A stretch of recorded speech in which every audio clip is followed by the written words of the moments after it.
This is a good thing. This is about moving as fast as you need, or as slow as you want. It's about understanding and insight and staying connected and the joy of a shared experience. It's connection.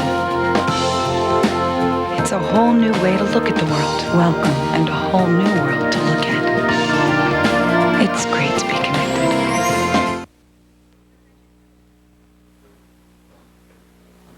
Good morning, and thanks for joining us this morning on Chat 24. I'm Robin Stevens. Today's Tuesday, February 23rd, 1999. Inhalant abuse has been cited in the car crash that killed 5 teenage girls in Delaware County. We want to hear from you. How do we educate teens about substance abuse? Jenny? And I'm Jenny Lilly. We're here at the Media Inn in Media, Pennsylvania, and today we're also talking about a new law that was passed in New York City that will seize, not impound, but seize the cars of people who are charged, not convicted, but charged with drunk driving. The ACLU is challenging it, and we want to hear what you have to say. Steve? I'm Steve Friedman, and on a lighter note, if you saw the Sonny and Cher TV movie last night, we'd like to know what you thought of it. Sonny and Cher were major icons of the 70s, and of course, Cher is an Oscar-winning actress, and Sonny's gone now, but interesting. Give us a call, let us know what you think about all of these things right here at 1-800-766-2420, and join us on Chat 24.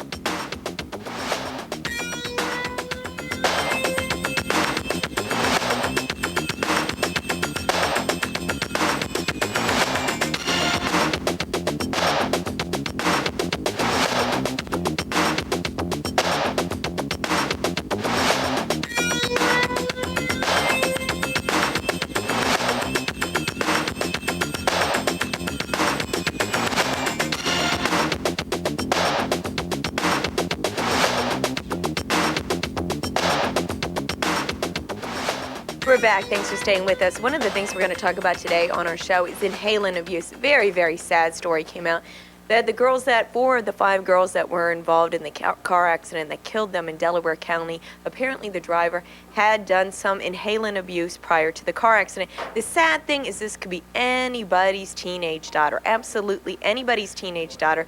And the parents must be devastated about the news coming out, let alone, of course, devastated that they lost their daughters.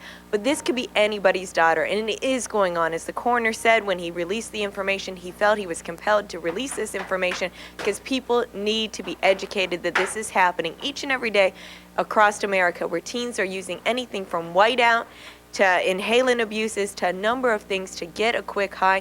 And you know the sad part about it, Steve, and I think you'll probably agree with me and Jenny as well, is not only that parents are unaware of these things, and it could be anybody's daughter or anybody's son, but I don't think teens are really aware of what they're doing and what it can do to them. I think they may think, well, I'm certainly not doing crack, I'm not doing cocaine, I'm not doing a major drug. This is just an innocent high. It's something, it's just something that gives me a light buzz, and it's not that dangerous. And obviously it is, and it's very sad. Yeah, it can kill you the first time, as a matter of fact, because you're talking about things that destroy brain cells. And in this case, it's Duster, too. You can pick it up for about $5 at any computer store, any hardware store for that matter. And they also sell it, from what I understand, in grocery stores, because you basically spray it. It's like Windex, except that it's evidently specially designed to be used on computer keypads, so that if it soaks down between the keys, it's not going to ruin anything. And the main thing is that here you've got a case where if you huff it, as they call it, you put it in your mouth and you press it, and I'm not trying to educate anybody here, I'm simply trying to get them to stop it, it can destroy your brain cells. And the main thing is that it can kill you the first time. And the especially tragic thing is that not only were 5 of these teenage girls killed, all between the ages of 16 and 17, but Lauren Wells, who was driving the car, is now, I guess, going to get blamed for the accident. But the point is that 3 of the other girls were also killed. 3 of the other 4 were also, I guess, abusing the substance. But the thing is, they don't understand. We're not sitting here trying to change the world. But the point is, you can die the first time. It's like glue sniffing. That's back in a big way. You can die the first time. How do you explain it to your kids? Because they don't believe you. I mean, it's like, yeah, sure. And you know what? We read in the newspaper there are a terrible. few signs for parents, such as some cold sores around the mouth. There's a few signs for runny parents. eyes, right, exactly. Watery eyes, red eyes, but not that many signs. Right. And it's not something that I think it's not like the children are sitting there with 6 or 7 empty cans of this stuff in their bedroom. And I think even if a parent found 1 can in the garage, a lot of parents may not even know that this stuff could cause a problem. Exactly. They may think the child literally used it to clean a computer. Who Right. doesn't have a computer nowadays? And that's the scary part as well. I don't even think parents know about this. Many parents, I'm not just saying a few. Right. And I think a lot of kids probably think it's an inexpensive, quick, cheap high that isn't dangerous. It's certainly not as dangerous as other drugs Right. that you see made for TV specials and after-school specials about. But it's happening every day. Exactly. I mean, this is not uncommon. And unfortunately, it takes something like this terrible, terrible tragedy. The main reason that the coroner wanted to reveal it, and obviously it's a tragedy on all sides, and he felt very reluctant about this, mainly because of the effect on the families. I mean, Right. obviously, it's human nature that, and I hope they don't, but I would assume that some of the parents of the other girls are going to blame, and I guess in this case wrongly, the driver, Lauren Wells. But once again, 3 of the other 4 were also under the Yes, influence it's been of it. found in their blood levels Right. as well. The problem is, though, that it takes something like this, but he released it for 2 reasons. One, he wanted to try to stop huffing, which obviously is up to educating your own kids. But the other reason was the highway had been blamed up until this was released yesterday. So it's a multiple tragedy, and it's just going to escalate. But hopefully, may they rest in peace, at least if one, and then once again, I don't mean to sound like I'm making a speech, and I'm sure that you agree with this, if one teenager or one preteen decides, wait a second, I really don't want to die this way, the problem is, you're right, it's a quick high, evidently, and they think, hey, it's never going to happen to me. But how about the Absolutely. teenagers who die the first time they use it? When I was in No, college... you got a good point. No, we have Yeah. a caller on the line. Sure, We're going to go please. to our caller. Okay. Hi, Steele. Thanks for calling us today on Atlantic City. From Atlantic City. We're in Media, Pennsylvania. What would you like to talk about? Steele, are you there? Welcome aboard, Steele. I would like to speak of the 5 young girls that died. You know, like the blame should be left up to the pharmaceutical companies who manufacture these products. Understand? I'd have for children. Those are children. And children has a tendency to test and try things. Right. You're right. Because of these children testing and trying these drugs, understand, they're dead now. You know, I sympathize with the family, but the Oh, I family do should too. concentrate on the pharmaceutical companies or whatever product that they found in the children's system in that autopsy. Those are the responsible parties. See, people know, got but to the start thing is, holding Steele- people responsible, understand, who make these products, not the children that use the products. Yeah, but Steele, wait a Steele, second. this is a Yeah. product that's not used for that. I mean, you have to keep that in mind. This is not a product that is used for something like that. I mean, I don't think the manufacturer had any intent that these teenage girls would actually use this. Right. I think their intention was that it would clean computer screens. See, we must realize that children are scientists too. Children test You're right, things. and they try things. Children test anything out there, and they pills. They have pills who come to them and say, try this, Right. try this. And children, understand, will try it. These are children. These people who make these products, understand, know the danger of these products. They should have big danger signs on them. Oh, you're right. They definitely should have They warning do. They signs. all have. If you check out the thing we're talking about here, Duster 2 has I'm the sure it skull and does, crossbone. It's poisonous. Do not inhale. A magic marker that you can buy for anywhere from I guess from under $1 on up to like $5, depending on the size of it. If you inhale it, it'll kill you. I'm talking about really inhaling it for a long time. It's not just ammonia that you're smelling. The chemicals will eventually kill you. Now, most people put them away. But when you have a little child, and I do, she just turned 7 yesterday, she has all these magic markers out, and you walk in, and it smells like a chemical factory, and you say, oh, my God, I'm getting high here. The little kids don't know you're supposed to put the top back on. They learn after a while. I don't know. I guess it's too easy to say, well, these are unhappy kids who are willing to try anything. Point. But the A problem is magic that... marker, understand, a child get hold of magic marker. But it's a question of training the children. You put the Exactly. top back on, don't stay around these things. I'm not talking about that. I'm talking about teenagers who obviously, from what we understand, they all came from loving homes. There wasn't any major dysfunction there. Once again, Well, that's our point, Steve, and we want to hear they were what just you have doing to say, this to Steele. what? But this could Get happen high. to any teen. Right. What do you think, Steele? I didn't hear you. We want to hear from you. What do you think about this? About this tragedy? Mm-hmm. It was we can't say, understand, dictate what happened in the tragedy, Right. how it happened, but we know, understand, from what the coroner said, understand, that there was something in their system that altered their ability to function properly. Of course. And see, we got to look at the root cause of things. These are 5 young girls. The generations have been destroyed, understand, by some greedy pharmaceutical makers, chemical makers, putting these things on the market. You got many dangerous products out here on the market. The children, mothers and fathers are innocent of this. I agree with you still that the parents, I don't think, had any idea. I think they're perfectly great parents, and I'm sure these girls are as good as can be. But I disagree that the pharmaceutical companies are to blame. I don't think they're marketing these things for teens to go out and use. I think they're marketing for a purpose. I think there's warning signs. And I think in this case, why we're educating parents about this and trying to kind of wake up teens and parents as well is to say that these aren't products that are being marketed to go get high. These are innocent products. Let me say this to you. There are over 300,000 pharmaceutical products on the market. You walk in the drugstore. 300,000. I got to wrap you up. Less than 2,000 of them have been scientifically... Steele, wait a second. Wait, Steele, stay with us. Stay with us here, okay? We're going to take a little break here. Robin? Steele, you brought up a good point. Stay with us. We're going to go to Mike Sigmund now. He is at the Tri-State Media News headquarters, bringing us all the stories, making the headlines. Chat 24 will be back in a minute.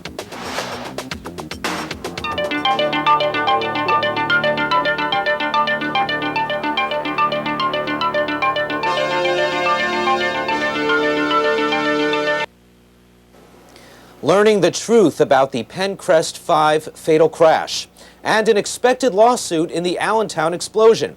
Good morning. This is Tuesday, February 23rd, 1999. With TSM News, I'm Mike Sigmund. The medical examiner in Delaware County says it wasn't a dangerous road or an inexperienced driver that caused a fatal crash on Route 1 a month ago. Dr. Dimitri Konstantinos says it was the driver's intoxication from inhalant. The autopsy report will indicate that 16-year-old Lauren Wells was high on fumes, possibly from a computer key cleaner. The medical examiner says an empty can was found in the car at the accident scene. Lauren Wells and her 4 close friends, all juniors at Pencrest High School, were killed. Officials are releasing details of the inhalant use in order to warn other teenagers and their parents of the dangers. Any dangers at the Concept Sciences plant near Allentown are being investigated this morning by federal safety officials. The company president, Earl Ward Jr., is meeting with OSHA in connection with Friday's explosion that killed 5 people and injured 14 others. It was powerful enough to shake the community and completely level the building. Meanwhile, the family of victim Ruben Soto has hired a lawyer with plans to sue Concept Sciences for wrongful death. The death of a 36-year-old man from Hamilton Township remains a mystery this morning. Police say the body of Herbert Waters was found in a Burlington County field Monday morning. His mother reported him missing when he did not return from an all-day casino bus trip on Saturday. No major wounds or injuries were found during an autopsy. The story of the violent, dragging death of James Byrd Jr. is being retold this morning to jurors in the trial of John William King, a suspected white supremacist and killer. The trial in Jasper, Texas is expected to go to the jury today. The prosecution rested Monday after testimony that the victim tried in vain to save himself as he was dragged over a dirt trail and paved road while chained behind a pickup truck. A Planned Parenthood center in Wilmington evacuates and closes on Monday in response to a letter claiming anthrax contamination.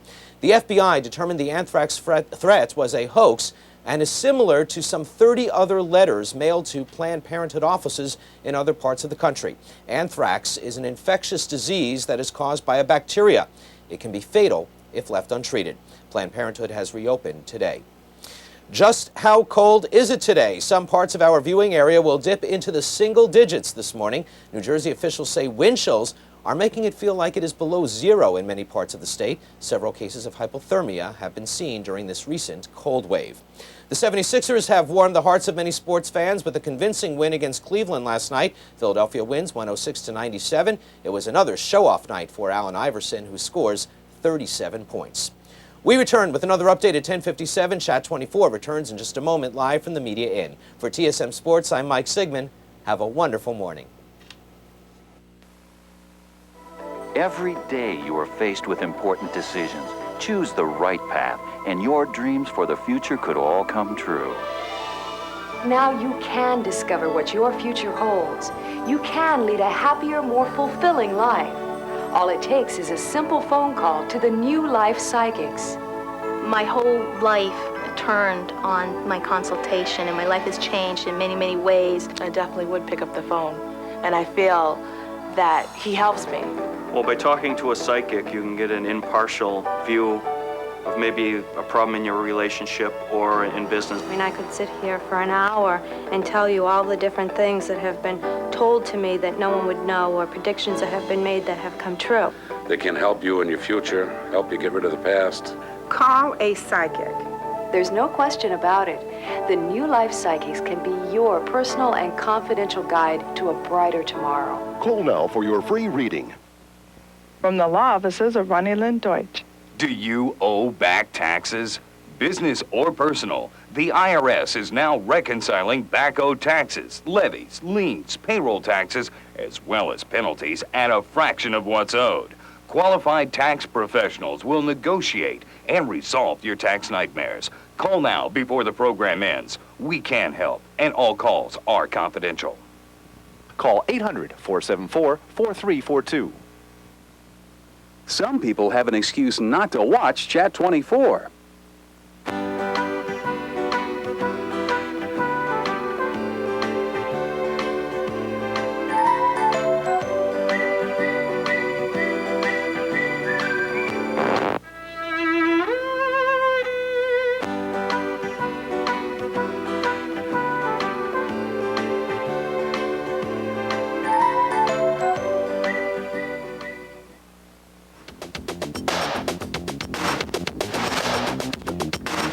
And welcome back to Chat 24. I'm Steve Friedman. We're coming to you live from the Media Inn in Media, Pennsylvania. And we're talking about some fairly serious subjects and one lighthearted one. The serious subject has to do with the 5 teenage girls, aged 16 and 17, who died in a terrible car crash last month in Chester Heights, Pennsylvania. It now turns out, as of yesterday, that the driver of the car, Lauren Wells, had some I guess it's called difluoroethane in her system. That's a long word, but what it really means is that it's one of the ingredients that gets you high if you huff it, if you put it into your mouth and actually inhale it. It's from Duster 2, or Buster 2, I guess it's called. It simply cleans the keypad on your computer. There are millions of computers in this country. Most of them are worked on much more often by teenagers and younger preteens than by adults. And the problem is, 3 of the other 4 girls who died in that terrible crash also evidently had it in their system. We've got Steele on the line. We'll go back to him in just a minute, but what we're talking about here is how do you control this? Obviously it's education. Obviously it's loving your kids and having faith in your kids and trusting them and hoping that they'll come to you if they've got problems. The problem is peer pressure. I mean, we all used to be teenagers, folks, or we're all going to be teenagers depending on how old you are watching us out there. And peer pressure is an amazing thing. And if somebody says, this is amazing, look at this whipped cream, but if you hold your hand over the top, you get this really great gas. Nitrous oxide will get you high. An innocent hit, how innocent is it? We're not sitting here saying, gee, one marijuana cigarette will lead to drug addiction. What we're saying is this stuff can kill you the first time you do it, especially something having to do with a cleaning solution. But then again, we're also talking about the fact that most of the things under your kitchen counter can also kill you if they're abused. So what do you do when you go to the drugstore, when you go to the supermarket and somebody sells you a bottle of Windex or somebody sells you a bottle of window cleaner, or in this case, computer cleaner? Should they actually say to you, by the way, don't inhale this, kids, because it can kill you? Will that put the idea of inhaling it into your head? Yeah, there's no easy answer. Anyway, let's finish up with Steele. Steele, you were talking about the fact that the pharmaceutical companies have hundreds of thousands of items. I agree with what you just said, the last statement you just made, that the salesman of this product, understand, should tell a child. See, we look at age, they was teenagers. The word teenage means nothing. These are children, understand? Men, not children, are making these products. These are not children making these products. Men's making these products. That word that you use there, this long pharmaceutical word, we don't know what this is. But we know that difluoroethane, if you cleaner, you say. Right. We know if you inhale it, it will kill you, and the problem, it will get you high. Exactly. Now the point is this, and I want to thank you for calling. I really do appreciate it. My problem is this: you can't. I don't see there's any logical way, like the movie rating system, to say that certain products are rated R now and you've got to be over 18 or have to sign for them. That's insane. In other words, a teenager should be able to walk into a computer store or a hardware store and say, I want to buy some computer cleaner without having to sign for it. The problem is it comes down to education, but you still got to be lucky. You have to believe that your kids are not going to be, I guess, becoming victims of peer pressure. I don't know. I don't know what possessed these 5 beautiful girls to do this. Girls should be able to buy safe product. I'm using the word safe. Look at it. This You know, five children died. Don't you know children is our own? Yeah, the problem is, Well, Steele, thanks for calling us today, Steele. It's Yeah. great to hear from you. Thanks But for the problem is, too, a lot of these products are safe unless they are misused, and that's the key here. So you're saying that the pharmaceutical companies are not making safe products. It's not always that way. Right. We have Deanna. Hi, Deanna. Thanks for calling us today on Chat 24. What would you like to talk about? Hi, Deanna. Good morning. Good morning. Well, I'm holding an Endust for electronics Right. in my hand, and I decided to go get it while you were having this conversation because, first of all, I don't believe that these products are made by pharmaceutical companies. And they often aren't. But the other thing is... Wait. Hang on, Deanna. It's made by Johnson's Wax, right? Yeah, but isn't that a different part of the pharmaceutical company? I'm sure it is. But is there a warning? Say that it's made by a pharmaceutical company, Right. it means that it's like a drug. Arzenica, where we have our pharmaceutical company here in Newark, Delaware. Right. And that's not the case. Well, most pharmaceuticals are regulated, but not unless they're prescription. My question is, Right. before you go on with this, is there a warning label or a warning item on the back? That's the reason that I got it. Thanks. That's the reason that I got it, Okay. Steve, because I wanted to see if there was any warning on this. There is no skull, there are no bones, there are no nothing. Okay, what does it say? What it does say is, caution, keep away from heat and flame, do not use while smoking, do Right. not puncture, incinerate, or store at temperatures above 120 degrees, use in a well-ventilated area, Right. and keep out of reach of children. And if Okay. you have any questions, you can call the 1-800 number. Now, I will say this. It doesn't tell you what ingredients are in this or what could be a danger or what could cause a problem. Right.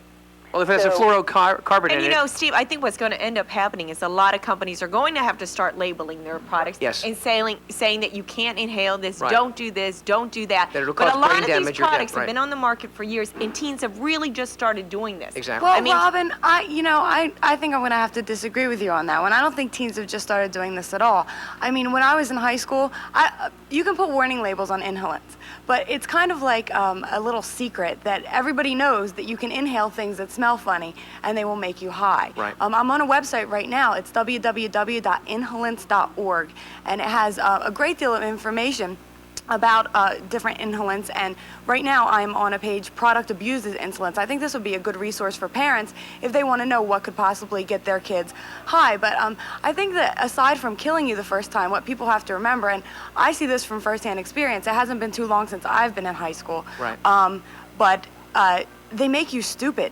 Inhalants, the people who huffed glue and the people who did inhalants were usually the dumbest kids in the whole school. Yeah, if when they I was did in it on college, a regular basis. Yeah, when I was in college a long time ago, somebody actually killed himself by sniffing glue and putting his head in a plastic bag. And by the way, he didn't suffocate from this. He had brain damage. And my problem with it is that there's nothing new about this. I mean, people are always looking for a high, and obviously the smarter kids are the ones, I guess, I don't have any easy answers, but I guess the ones who actually ask their parents or ask kids who've done this before are the ones who kind of warn each other away from it. But once again, you're right, this is nothing new, but huffing evidently is now epidemic. It's, I it's think a really it's a little cool more thing prevalent. to do. I agree with Right. Jenny. It's been around for a while. I think it's Right. become a little more popular and But prevalent. what we have Deanna, to what do you tell want our to say? kids is that it makes them stupid. Oh, you're absolutely right, Jenny. Deanna, go on. I agree. The biggest thing that I want to say about this is my hearts definitely go out to the families of these 5 young ladies. Absolutely. I mean, truly, it goes out to them. But I am a believer that everything in God's created world happens for a reason. Right. And that what they can walk away from this is that they need to go and start lobbying and trying to change things so that more children do not die from this. I think that, God doesn't allow things to happen without no reason or rhyme or sanity Well, whatsoever. I hope you're right, but how do you do it? In other words, if let's say you have a consumer list. Well, first of all, I'm not necessarily sure that we need to have all of these aerosol bottles that clean. I mean, you can take alcohol and put it on a rag and clean just as well your computer. So I'm not necessarily sure. I don't use sprays in my house. This one I had because my mother gave it to me because we had a problem in our car. But there was very little left in it, and as soon as we were done with it, it got thrown in the trash, which was yesterday. But and Deanna, I you know that just there was a pulled it whole out. Deanna, there was a whole movement decades ago to get rid of aerosols because they're destroying the ozone layer. It's too late for that, and aerosols have made a comeback. But most people who would like to believe that they're environmentally sound use pumps. They don't True. use aerosols. Right. But my question is this: you mentioned rubbing alcohol or isopropyl alcohol.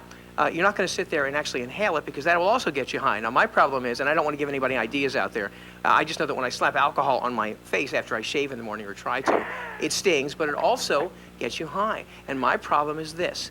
Let's say you had a consumer guide, because Robin and I talked about this during the break, where you say the following common household items. And Jenny said apparently there's one on a website as well. Right, but the common things could get you high. Well, isn't there a danger of having teenagers search for those lists or actually get one from the pharmacist or from the supermarket to find out what to use? There's no... They're smarter than you think. Yeah, I agree with you, Jenny. Put Absolutely. the responsibility back into the parents' hands, Right. okay? And, you know, there's this new thing out that if you don't talk to your child by the time he's 12, he's He'll already find out formed all of his someplace else. opinions and Right. all of his attitudes about drugs, sex, and everything Right. else, and he's going to do what he wants. Now, we started talking to our children. I alone was a single parent and started talking to my child by the Right. time he was a year and a half and started asking me questions. And granted, I answered them per his age, Right. but now we talk very bluntly, and he's 14. And we are starting to talk extremely bluntly with my 8-year-old. But I think that you have to sit there and say, you know, do you want to go through life altering your mind? I mean, Right. if you have a problem, do you think that being drunk and trying to solve that problem is going to make it any better? Because now you've compounded the problem. Now you can't think it through. You're not sober enough to make a viable decision. Now you're just going to make a stupid decision because you're drunk or you're high. Right, and you know, Deanna, I think parents can't bury their head in the sand, and I'm not saying that these parents were by any Right. chance. I think they're very educated and very good parents. But I think by putting a list out there and saying this, kids aren't all of a sudden going to say, whoa, I'm going to go try this. It's already in their minds to Right. begin with. Somebody already told them about it with peer pressure. Thanks for calling us today, Deanna. Great Thanks, to hear Deanna. from you once again. We are going to have to take a short break here on... Oh, we're going to our graphic. I thought she said break. We're going to our graphic. We have a graphic up there of some numbers that you can call, or a number that's up there, a National Inhalant Prevention Coalition, 1-800-269-4237. Give them a call if you have any questions, any concerns, any information that you want to know about inhalants. Give this number a call. I'm sure they'll be glad to help you out. Jenny also mentioned that there is a website, too, that you can look up that tells you some more about inhalants. And I agree with Jenny. I really do think it's been around for a while. I think people were doing it back when I was at Ohio State or any college, certainly not just Ohio State. But I do think it's become more prevalent and a little more commonplace nowadays. And that's what I'm saying is kind of the sad part about the whole thing. I don't think it's just a few people out there. I think it's become, I mean, I think as sad as this is, I think that there's probably many more teens out there doing this as well, Steve. Right. Unfortunately, I agree with you. And Deanna sounds like a great mom, and I'm glad that she's got a relationship with her son. What is she going to do, though, if, God forbid, her son is with a group of his friends, and they say, what, are you afraid to take a hit? Because peer pressure, unfortunately, is what gets, it's the prime motivator for most kids. So there are no easy answers, and once again, I like her attitude. I hope that she continues to do that, and I wish her luck, because I've got a 6-year-old, I'm sorry, she just turned 7, and I'm going to have to worry about it myself one of these days. Absolutely. And we're talking not only about inhalants today, we're talking about drunk drivers. Yes. This is going on in New York right now. That if you I love this, by the way, because I don't drink. This is interesting. Yeah. You are caught drunk driving on the road the very first time, they will seize your car. Not compound it, they will seize your car. They will take your car from you. Now, if you're actually convicted of drunk driving, that's it. Your car is gone. History. And you still may owe the bank $20,000 on your car. Well, you still have to pay the bank back, but you don't get the car back. Right. The police department can go and sell your car. What do you think of this? Has it gone too far, or will it work? Will a lot of people sit there and think, no, we're not going to go out driving. We will stay at this party. We will sleep here. We will take a cab home, but there's no way I'm losing my car. Or is it nothing but a Pandora's box for lawsuits? And I have to tell you, I am totally against drunk driving. Who isn't? I mean, that kind of goes without saying. I don't think it's going to work. I think there is going to be so many lawsuits, and the biggest lawsuit that I think is going to come out of this, and the most powerful lawsuit, is that of the banks. Right. Because if these people do not have a car, they don't go to work, and the banks do not get their $20,000, which is about the average car price nowadays, and the banks are not getting their money. And this car, then the police department just sold it. That's where the lawsuits. It's not going to come from the average person. It's going to come from every bank. And you know, Robin, I was just I was thinking about this, and if you compared it to a fine, if you lose your car for drunk driving, okay? If I lost one of my old cars that cost $500, Right. and someone in a Lexus loses their car, they've paid a larger fine for drunk driving than I have. That's right. And I don't Exactly see how right. that's fair. Because this I is don't not see a how question that's of right. third. It's unconstitutional. But Jenny, to it's me. not third time and you're out. This is first time and you're out. Right. And what I like about it, and we're going to take a real fast break here, but our official Chat 24 poll, and we really do want you to call us, or you can contact Jenny and the address that you website address you see on the screen, www.tristatemedia.net. Let us know what you think. Should you lose your car the first time you're arrested for driving under the influence? By the way, the only way to prove that you're not driving under the influence is your blood level. And if it's high enough to get you arrested, your car's history. I love it because I don't drink. At the same time, you're right. It's the modern version of debtor's prison. We'll be right back on Chat 24.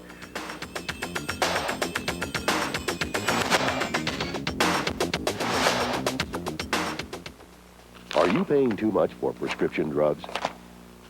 For eyeglasses and eye exams? Too much for dental care for you and your family? Now, there is something you can do about it. Get the card from Universal Benefit Systems. It can save you money every time you use it. The UBS card qualifies you and your family for discounts on prescriptions, eyeglasses, and dental care. And it's so easy to use. Just present your card when you pay and save up to 40% on prescriptions, up to 50% on eyeglasses and contact lenses, and save up to 30% on dental care.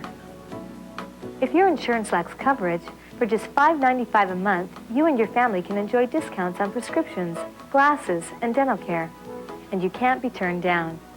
Your UBS card is welcome at more than 50,000 pharmacies, vision care stores, and dentists across the country, including Walgreens, Pearl Vision, and many more. Just present your UBS card when you pay, and you get the discount immediately. The potential savings are unlimited, and there are no forms, qualifications, or physicals. One card for the whole family, all for just $5.95 a month. And you can't be turned down. With the rising cost of medical care, your UBS card could pay for itself the first time you use it. Call now for your free information kit and join the more than 300,000 people who are saving money every day. You have nothing to lose. If you're not satisfied, just return the card within 60 days and we'll refund your money. No questions asked. This is a smart plan and an easy one. Just show your card when you pay, and you pay less. Call 1-800-493-1313 for your free information kit or to join UBS now. Save on prescription drugs, eyeglasses, eye exams, and dental care for you and your whole family. Remember, you can't be turned down. The potential savings are unlimited. Call 1-800-493-1313 now.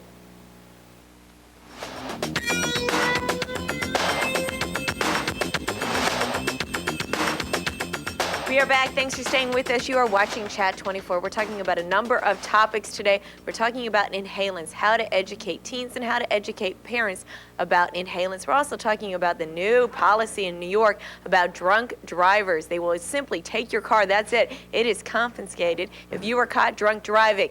Will this work, or is it nothing but a big window for lawsuits? We want to hear from you. Nick from Claybont, thanks for calling us today on Chat 24. What do you want to talk about? Oh, good morning. About the drunk driving confiscation? Yes. There are many, many loopholes in that. If you're driving your brother's car and your brother's driving your car and you get pulled over, they return the car to your brother. Yes, they do. Yes, also, you're right. if you're driving a rental car, that goes back to the rental car place. Right. Right. And so it's going to increase rental cars and it's going to increase brotherly love. Especially if people know that they're going to go out drinking that night. I do think you're right there. It's going to, a lot of people might rent a car, borrow a car, but maybe the only thing that, you want to look to the positive side. The car side. goes back to the limo. Right. That's true. But people might start taking cabs. If you own your cabs. car, you're in trouble. Yeah. And if you lease your car, they will take your car from you as well. That's what's so scary. It's a leasing agency it's owned by, and they'll take their property as well. Now, if a bus driver gets pulled over, the bus goes back to the bus company. I've got to ask you a question since you're so well informed. Do you drink, first of all?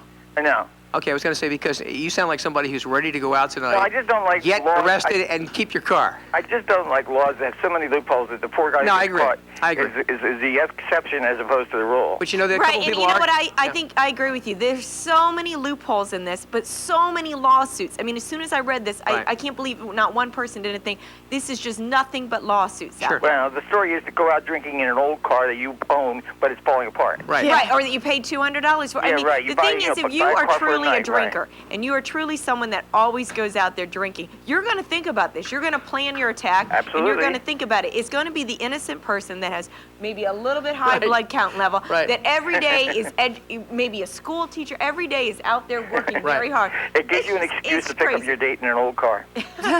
Okay? Thanks for calling us, right. Nick. Thank you.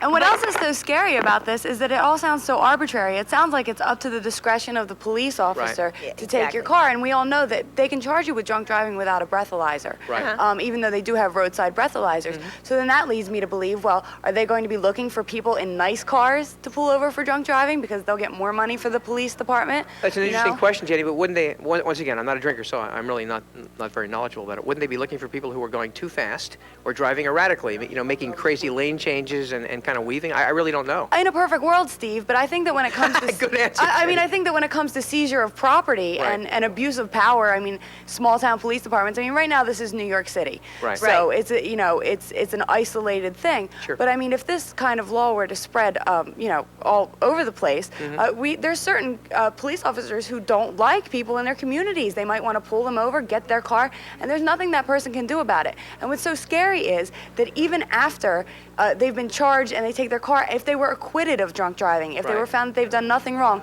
that person still has to pay to get their car back, has to go through civil action. And it's too much of a burden on someone who hasn't been convicted of anything. Right, and you know what? The thing is, too, why their car was compensated, they maybe lost 10 days of work, 2 weeks of work without getting a salary, without getting a paycheck. Here they were completely innocent.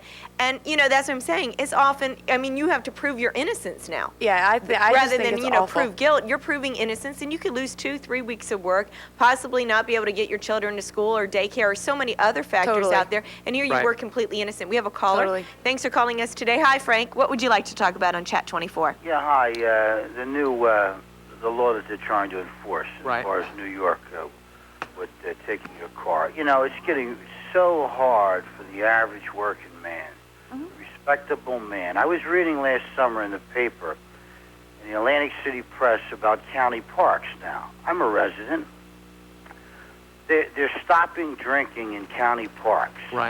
Because there's too many drunks in county parks. Why penalize me, who's paying, and likes to go with my family and have a couple of glasses of wine and have a picnic lunch? Why penalize me? Which that's what they do. I don't get drunk. I like to, if I'm dying, a piece of cheese and a glass of wine. Maybe one glass. But it's getting so out of control with with society, with the police, with the law. I mean, I see these state police hiding with traps where they should be on the road, on the highway, exposing themselves, showing, demonstrating the speed limit. Get on the road and demonstrate it to people. Frank, you brought up a good point. It's almost like they can't come up with a solution on how to deal with things as far as really getting the drunk drivers, truly getting the people that are out there driving drunk. And they're coming up with, instead of one trap, this big, huge net to put over everybody, the innocent, the guilty, no matter what, just this one big blanket solution. You can't afford this today between car insurance, and then they don't give you a ticket. They give you a ticket, then you get points, 3 years this, 3 years that. I mean, it's pathetic. And, someone better stop, because if it doesn't stop, eventually it's going to be a revolution, because this state is the worst. I mean, as far as the police state is done. I have one more thing to say. Sure. As far as taking people's, belongings, I don't believe in. I mean, I've heard stories, I've seen. Frank, it could be unconstitutional. A lot of people are going to argue that in court. That to take something like that is unconstitutional. It starts just like the recycling started. Recycle. And nice people would recycle. They would do it. The township would furnish a basket or a plastic can. Now, if you don't recycle, or if your recycle's messed up out in front of your house, they give you a ticket. It's all if you ask me, it's a trap. I agree, Frank. I think it's going a little too far. Thanks for calling us today, Frank. From New York to this town, and it's and the average honest guy, the average honest guy, decent guy that has a nice home, can't afford, it's just everything is so much between car insurance, homeowners insurance, gas, electric, and try to keep a nice home and your taxes. and they just want to continue this. This has to stop. Yeah, I agree, Frank. Thanks for calling us Frank. today. We have Yeah, another thanks for caller calling. on the line, so we have to move along here, but thanks for calling. Yeah, we're going to go right back to the phones right now. We're going to talk to Marva from Newcastle. Hi, Marva. How are you today? How are you? I'm okay. And what do you think about this? What would you like to talk about? Well, the first thing, you made a small error in what you said about them taking leasing cars. Okay. If your car is leased, they will not take your car. Really? Because Yeah. I actually read that Well, this was in one of the reported articles. on the news in an ongoing investigation on KYW News. Uh-huh. They will not take your car if it's leased, borrowed, or rented. Well, I mean, if you think about it, that almost sounds more unfair. Because if the point of this is to deter drunk drivers, the whole idea in general, I think, is a good idea because these people that are drinking and getting behind the wheels are not thinking about the people that they're going to kill. They're taking babies from their mothers. They're taking mothers from their children. They're taking fathers from their children. They're breaking up homes by killing somebody, by getting behind the wheel from drinking irresponsibly. I agree, Marva, that it has to be stopped, but it sounds to me like they're putting the car in jail rather than the person. Well, and if a person leases their car... Though I study law enforcement, I do know that if your car is taken for something that you have not done, you can get your property back because they can't penalize you for something you haven't done. That's right, but from what I understand about this law, it's seizure and it's not impounding the car. Okay, and they as have to have seizure, you probable can't get it back until you're convicted. Right. And that means that, say you were acquitted, they did have probable cause and they seized it, but say that in a court of law, a jury acquitted you. Then you have to go through the civil courts to get your car back, and you have to wait all those months to not have your car. Well, that's what I find not fair. That's a little unfair if that's true. It's not just a little unfair. It could be simply unconstitutional. Right. Exactly. I mean, that's a person proving they are innocent, Right. possibly And then spending they money still on a got their lawyer, things taken anyway. Right, that's true. a That's rental car where- to get to work every day. I mean, I think it's gone way too far. Right. Exactly. And I personally am a social drinker. Like, I'll go out with my friends, but if I have to drive, I will not drink at all. I flat out refuse Good for you. to drink and get behind the wheel. And I that's the have way it should be. You're children absolutely with right. special needs, and there's nothing you can tell my kids if I don't come home every day. Right. So, I mean, that's just me, and a lot of people don't feel that way. But as far as these cops out here, there are cops in New Jersey, cops in Philadelphia, Right. cops in Delaware who abuse their power of position and just want to play the great get-over game. So You're What they a need good to point, do- and you know what? And this is another way for them to abuse that. Thanks for calling us today. Great to hear from you. No yeah, problem. thanks very much. So let's go to Ashton and talk to Jack. Bud, welcome aboard. You're on Chat 24. By the way, our official viewer poll, I kind of worded it wrong. The way it's officially worded, evidently, is do you think this will work in New York City for them to confiscate your car the first time? I'm sorry, seize your car the first time. But it still comes down to the same thing. Do you think they should do this? Yes or no? Yeah. No, I don't think they. I think there should be some a little bit of agenda there on not taking it on the first time. I think there should be a little warning, possibly. It depends if the person has just been stopped for slightly over the limit, but hasn't gotten involved in any accident. I think they should be warned the first time. After that warning, it happens again, then it could be impounded for, I guess, for all time, I guess. Or Well, see, I have something like mixed that, feelings but- about this because I don't drink, but it seems to me that it is obviously true that not every body is arrested over and over again before they finally kill somebody or kill themselves. Sometimes it happens the first time you're inebriated. I guess it's a matter of luck. I don't know. It certainly isn't a matter of common sense, or you wouldn't be driving under the influence anyway. I don't mean to sound judgmental. Once again, I don't drink, but the question is this.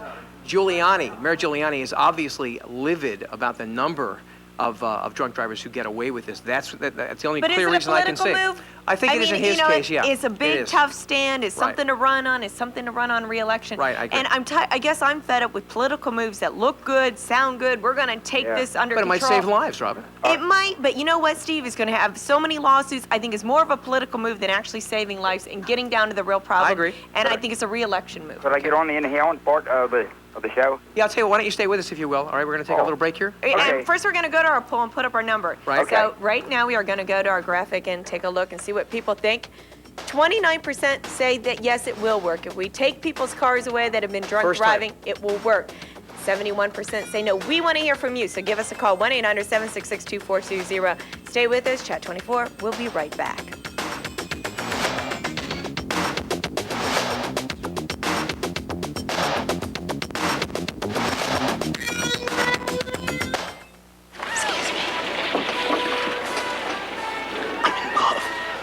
Hey, kid, my friend wants to know if that girl will go out with him. Pass it down.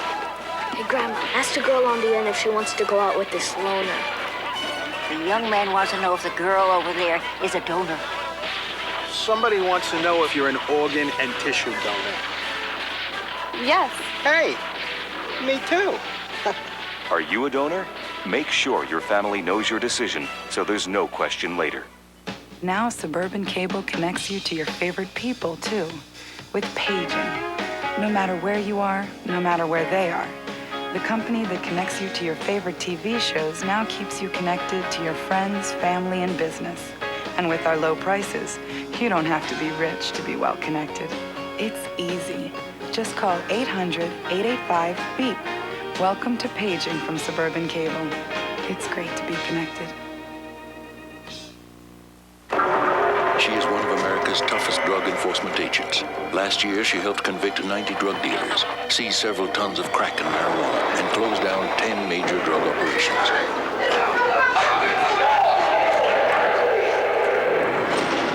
She is a 68-year-old grandmother named Irma. She set up a community drug watch that is not only changing her neighborhood, but its future. There are many ways to help in your community. Call the Points of Light Foundation. Do something good. Feel something real. I'll order the movie. Ma, I need to tell you another way Greg is so pompous. Honey, your father and I are about to watch a movie. Can we talk about this later? Yeah. Shut the door, please. Better than me. Just get up there. Come in. Mom, you've got to read this for my class trip tomorrow. The movie's starting. Put it on the kitchen table. Yes. I don't have any clean underwear. Mom?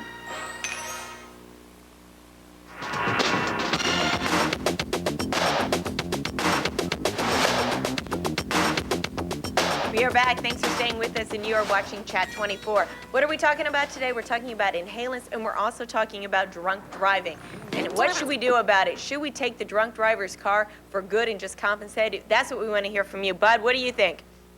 Bud, are you still on the line with us? Okay. Can you hear me all right? Yes, sir. We can. This is your turn to talk. I want to just mention about the inhalants. Yeah, please. On the, I'll ask you all a very simple question. The real strong warning messages that are put on packs of cigarettes, does that stop the young teenagers from smoking? No, what stops them is the fact that they can't raise $4 and change, but it's only cutting it down incrementally. Teenagers who want to smoke still find a way to find cigarettes. That's right. That warning does no good to them, right? But cigarettes take a long time to kill you. Warning, right, though, exactly. I know it takes 50, 60 but years. as far as a warning, though, on inhalants, you're right. Maybe the kids are still going to use it, but it also educates the parents. Because I think there's a lot of parents, and I know my mom, I think there's a lot of parents out there that may not even know. Of course, every parent knows cigarettes, but they might not know about the can. That's why I agree. A computer cleaner can actually cause brain damage. I'm sure that most moms don't know that. They don't think about it, right?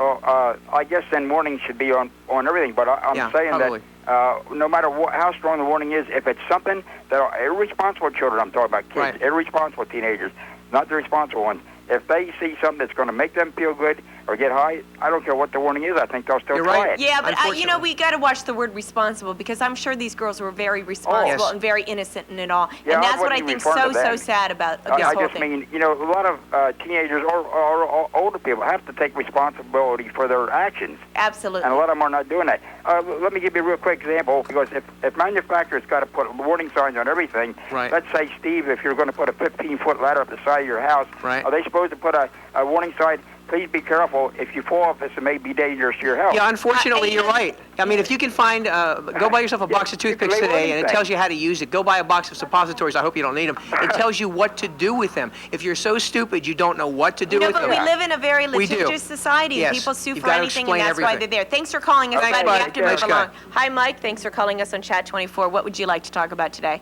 I want to talk about that car with the drunk driving. Yes, what do you think? Personally, I don't think it's going to work, because it could result to stealing cars and anything like that. That's true. I heard a while back that out in California somewhere, they were starting something that when you get busted for drunk driving, you had to have a special license plate put on your car that said that you were a drunk driver. I love it. Right. Accused of that. I'm not sure it's legal, but I like it. Personally, I think that will work more, because people will see that and know to avoid that person. Right.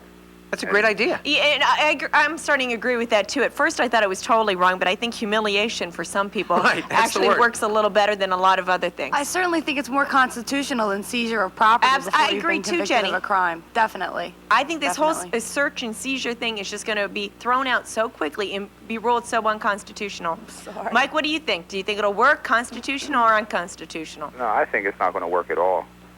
But Mike, your suggestion's a great one. I mean, let's say there was a license plate, either a color or some kind of a banner on there. Once again, it's obviously punitive. It's like making somebody wear an armband. However, I like it, once again, for two reasons. I admit I don't drink, and secondly, you're right, it would warn everybody. If you had this Dayglow license plate that you literally could not take off your car, or if they caught you without it being on there, they would arrest you, something like that, something to make you have it on the car, you'd be a pariah. People would stay away from you. I think it's a funny idea. Good for you. Yeah. That might work, yeah.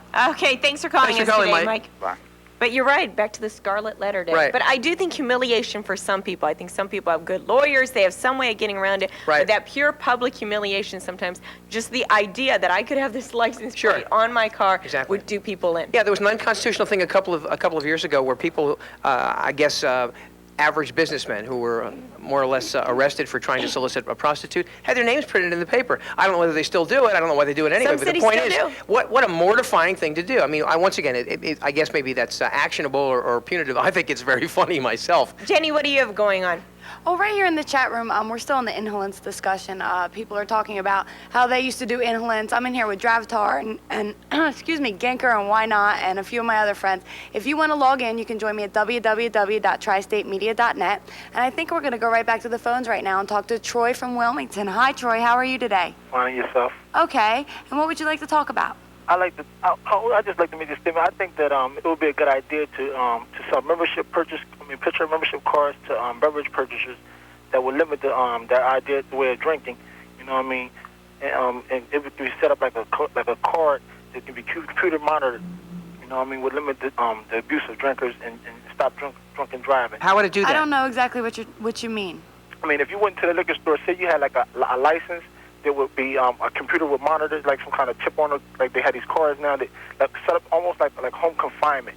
In certain states have a home confinement monitor where they had this bracelet they put on people when they monitor them when they leave a certain place, a certain distance. When you go into a liquor store, you have this card, okay, and you have to show this card. And they swipe it through a computer, and it lets them know how much beverage you are allowed, how much. Yeah, the problem is most people. Would this only be for convicted drunk drivers that you would propose this? Yes. Or would this be for everyone? Because I wouldn't like someone giving me a card to swipe at the liquor store. You have to have a license to purchase alcoholic beverages in that state, basically. I don't know if I like that idea, Troy. It just sounds to me like people are jumping in on, my business and my activities when I haven't really done anything illegal. Well, not only that, Troy, but don't most people drink other people's alcohol? I mean, once again, maybe you just drink your own, but sure. When you go to a party or you're at a bar, right. And that's where a lot of drunk driving occurs, when people leave parties and when they leave bars. You're not purchasing anything. I mean, you might be purchasing at the bar, but at a party you certainly aren't. Right. But you have to get that alcohol has to come from a liquor store, correct? Yeah, but the alcohol at a bar, I mean, the bar owner, I mean, he's not the one out drunk driving, or most of the time. You know what I'm saying? I mean, it's totally be stiffer on the bartender, because the bartender only allowed to give, it's his discretion to give you so many drinks at a time. You know, but the problem with that is, that I have a problem with this is a bar owner that's probably trying to make a living, has a family to feed, and I think so many times you're going to the wrong person and putting the responsibility on them, rather than the person who went to the bar and drank the 10 beers to begin with. They should be responsible, not the bar owner all the time. I think sometimes we always divert that responsibility. If you have that card, if you come to my bar, you have that card, you have to show me that card in order for me to swipe it, and I get paid from how many drinks I sell on that card. Yeah, the problem is somebody else can buy a bottle of alcohol steal from somebody the bar, else's card. right, and then walk outside and drink it. But I understand. I mean, I appreciate the fact you're coming up with ideas, because we need solutions. We got to do something about drunk drivers. The only problem is, I think too many times people get other people's driver's license. They could get the same thing. I appreciate it. Let's go to Upper Darby and talk to Brian. Brian, welcome aboard. You're on Chat 24. How you doing? Hi. Hi. I'd like to talk about marijuana. Sure. How old are you? Me, 19. Okay, good. Go ahead. They should legalize it. Okay. Because Jesse the Ventura, he's a governor for, I think it's Minnesota. Yeah, he's a former wrestler, fairly decent WWF. actor, and right now he's a governor. Exactly. Yes. Right. I heard he was talking about that. Mm-hmm. Do you think it's all right for him to do that, or? Well, he can do anything he wants to. My question is, why do you What personally? do you think it would work? Yeah, why? I think it will work because there's a lot of burnouts out there these days. You know, they need the marijuana, Uh-huh. and certain people just, you know, like it. Are you talking about medically, medically. licensed marijuana, or marijuana just legal on the streets for everybody to Marijuana have? just legal on the street. Okay. Well, do you think it's going to lower crime? I mean, I don't know where you're going with this. I mean, I know he's come out and said this, and I know his argument is it would lessen crime. There wouldn't be as much violence if it was just simply legal out there. I don't know if it would lessen crime. I don't know think if it that would more either. people would be in prison, less people would be in prison for victimless crimes, and we wouldn't have the prison Right. overcrowding Right. problems. But I Definitely. still think there'd be some element of crime. Why do you think, Brian? Why are you for the idea? Because there's a lot of, because if you get arrested for being high, Mm-hmm. you can't get arrested for that. You can only get arrested for possession. Well, let me ask you a question, Brian. On our related topic, our major topic today, is about the terrible accident with the 5 girls, 16 and 17-year-olds, who were killed last month in Chester I don't Heights. know about the drinking, but I like. No, they were huffing. They were I'm sorry, inhaling. 4 of the 5 evidently had evidence of inhaling some their own computer damn cleaner. fault. Well, have you ever done anything like that? No, not recently. Okay, but what made you want to do it in the first place? Excuse me? What made you want to do it in the first place? Was it something cool that your friends were doing, or they Yeah, told you it was cool? It was just around. Okay, well, I wonder. Peer pressure. Would you mind staying with us? I'd like to explore this if you don't mind. Yes, I'd like to Good. stay with Please do that if you will. And by the way, we have a can here. This is dust remover spray, which is evidently very, very similar to what the girls allegedly inhaled. I really don't know. And I guess it does have difluoroethane. Not a great idea to inhale that. Brian's going to stay with us, and maybe we can explore this a little bit. And meanwhile, we're going to go to the Tri-State Media News Center and get all the latest headlines from Mike Sigmund.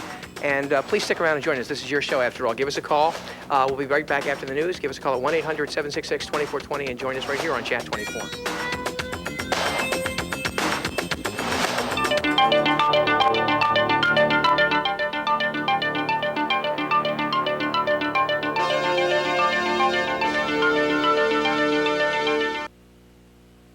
Time is running out for a peaceful solution to the Kosovo crisis, and the nation's governors come face to face with the leadership of Congress. Good morning. With TSM News, I'm Mike Sigmund. The deadline for peace in Kosovo is 3 this afternoon, our time. After that, if ethnic Albanians agree to a peace plan and the Serb government does not, NATO will launch missile attacks. Talks are continuing in France to end this fighting that has claimed many thousands of lives. Albanians are holding out for a referendum on their independence from Yugoslavia, and the Serbs are still rejecting a NATO peacekeeping force as part of the deal. Deal-making in the wake of the president's impeachment trial. What will it be like? The president is meeting with the congressional leadership today, even with the Republicans who voted a short time ago to remove him from office. The White House and lawmakers say it is essential to pull together on legislation to benefit the American people. The congressional leaders will also take advantage of their annual conference to meet with the nation's governors today. Strengthening Social Security and Medicare and improving education are items on the agenda. Pennsylvania's Governor Tom Ridge testified this morning before a U.S. Senate committee. He is discussing Pennsylvania's education reform efforts. Democratic lawmakers in Harrisburg are meeting this afternoon to discuss possible uses of money from the state's legal settlement with tobacco companies. The Democratic Policy Committee is meeting at 1:30 at the Capitol. A Wilmington Planned Parenthood office is reopened this morning after being closed in an anthrax scare. Employees opened a letter yesterday that indicated it was contaminated with the anthrax disease, potentially fatal if left untreated. The center was evacuated and closed.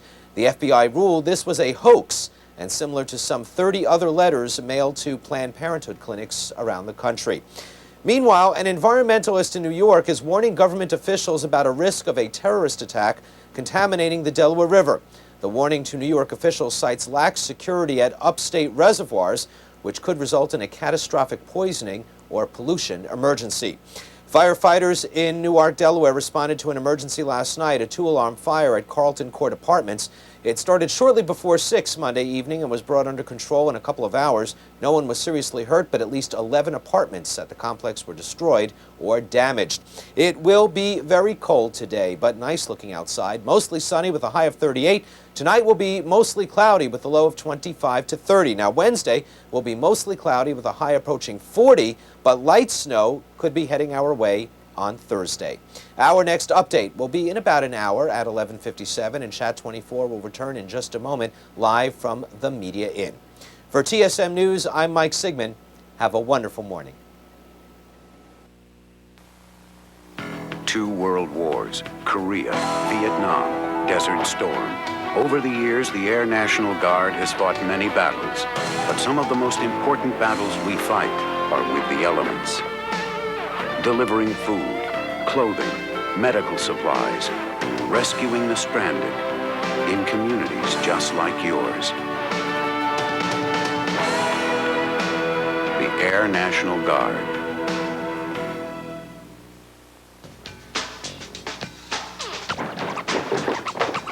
Got anything to eat? Hummus. Where's your mom? Working late again. You wanna watch TV? Okay. Something really good on. Yeah? What is this? It's not working. Oh, that? It's working. Now what do you want to do? I don't know. What do you want to do? What would you do if you had to choose between the buffalo and the giraffes? Between a flower or an elephant? What would you choose? What if you had to decide between a 100-year-old tree and a 1,000,000-year-old beach? Between drinking clean water or breathing clean air? Would you make the right choice? Would there be a right choice? Now there's a way to help. Not just one, but all these things. EarthShare, the world's leading environmental groups working together. It's one choice we can all live with. Ask your employer about workplace giving.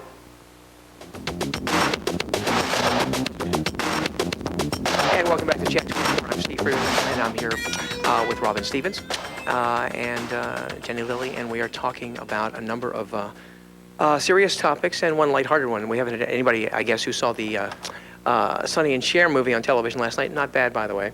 That obviously is the lighthearted topic. The serious topic is inhalants, and especially with teenagers and preteens. The reason we bring it up is because that terrible tragedy that killed the 5 teenage girls in Chester Heights last month. They were all between 16 and 17 years old, and evidently the driver of the car and 3 of the 4 passengers evidently had traces of inhalant in them from a computer cleaner, which is sold over the counter and doesn't really come with much of a warning. This is a generic cleaner. We won't give you the brand name, but the gist of it is they do have a warning. It says contents under pressure, keep out of reach of children, can cause frostbite, intentional misuse by inhaling, ingesting or eating the contents can be harmful or cause death. So at least it warns you, but you've really got to look for it. There's no skull and crossbones on this thing. Anyway, we've still got Brian on the line. Brian is 19. He wants marijuana legalized, and you have done a couple of experiments with huffing, as it's called, inhaling something, right? Yes, Okay, why? Peer pressure? peer pressure, definitely. Around Bywood, Right. where we're from, there's a lot of that stuff on the streets, like crack, coke, a bunch of people. No, but stuff like this is just, it's ordinary household stuff. Yeah, but that's over-the-counter stuff that you can get. So did you do it, Brian? Can I ask you a question? Did you do huffing because it was cheaper, easier? Because it was just in my house, apartments. How did you find out about it? I mean, what made you one day decide to huff? TV, I seen movies. I heard all the stuff around the streets. What made you smart enough to stop, Brian? Oh, definitely because of what happened with the girls. You've just recently stopped. Yeah, not recently. That didn't really make me stop. Like, my mom's, my parents, Were your parents shocked when they found out that ordinary household cleaners and things could get you high? Yeah, they were kind of shocked. They were disappointed.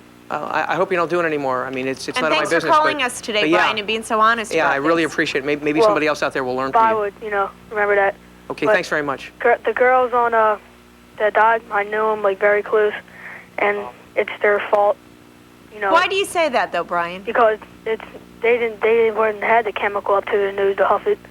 It was their fault. They did it. They learned the consequences. Do you think, but the thing that I think is so sad, I think there's so many innocent teens out there that do this and don't realize that there's going to be that degree of a consequence out there. Well, we all experiment sometimes. You have to. But it never occurs to you that, hey, I could die, did it? Yeah, that's what That's the biggest reason. Do you really get that high off of it? You get, hell yeah, you get tipsy. You don't even know what you're doing. Of inhalants you're talking about right now? What? Right, inhalants. Right? Huffing? It gives you the wah-wahs. Yeah. Hello. Whoa. Wah, wah, wah, Wah, wah. wah. That's what it feels like when you do inhalants. Feels like a pounding headache that you can't get rid of. And it actually does produce headaches, and it only lasts for a little bit, a couple minutes. That's why. Sometimes a couple seconds. I think that's why it really makes people. If you see people who do inhalants all the time, and your caller will tell you this, they're stupid. They're like fried. Yes. And it happens really fast, and then you go back and you do it again and again and again, and every time you're doing it, you're just wiping out a handful of brain cells. Sometimes the stuff, chemicals will be dripping off my nose. You can't really help it. Well, don't do that anymore. That's not very good, especially for a growing young guy like you. Senior week. Senior week. Sure. Thanks for calling, Brian. Don't do that anymore, okay? I'm not going to do that. Bless Stay you, buddy. healthy. PWD. Okay, thanks for calling. Thanks, Brian. And we're going to go right back to the phones right now, and we're going to talk to one of our favorite chatters. In the chat room, he goes by the name of Skankin. His real name's Josh. Hi, Josh. How are you? What's up, Jenny? And do you want to talk to us today about inhalants and drinking and driving? Well, I want to tackle two subjects. Okay. One is about the girls who got into the car accident, and the other is about legalizing marijuana. Okay. Now, when it comes to the girls that were in the accident, I personally have driven past where they got into the accident.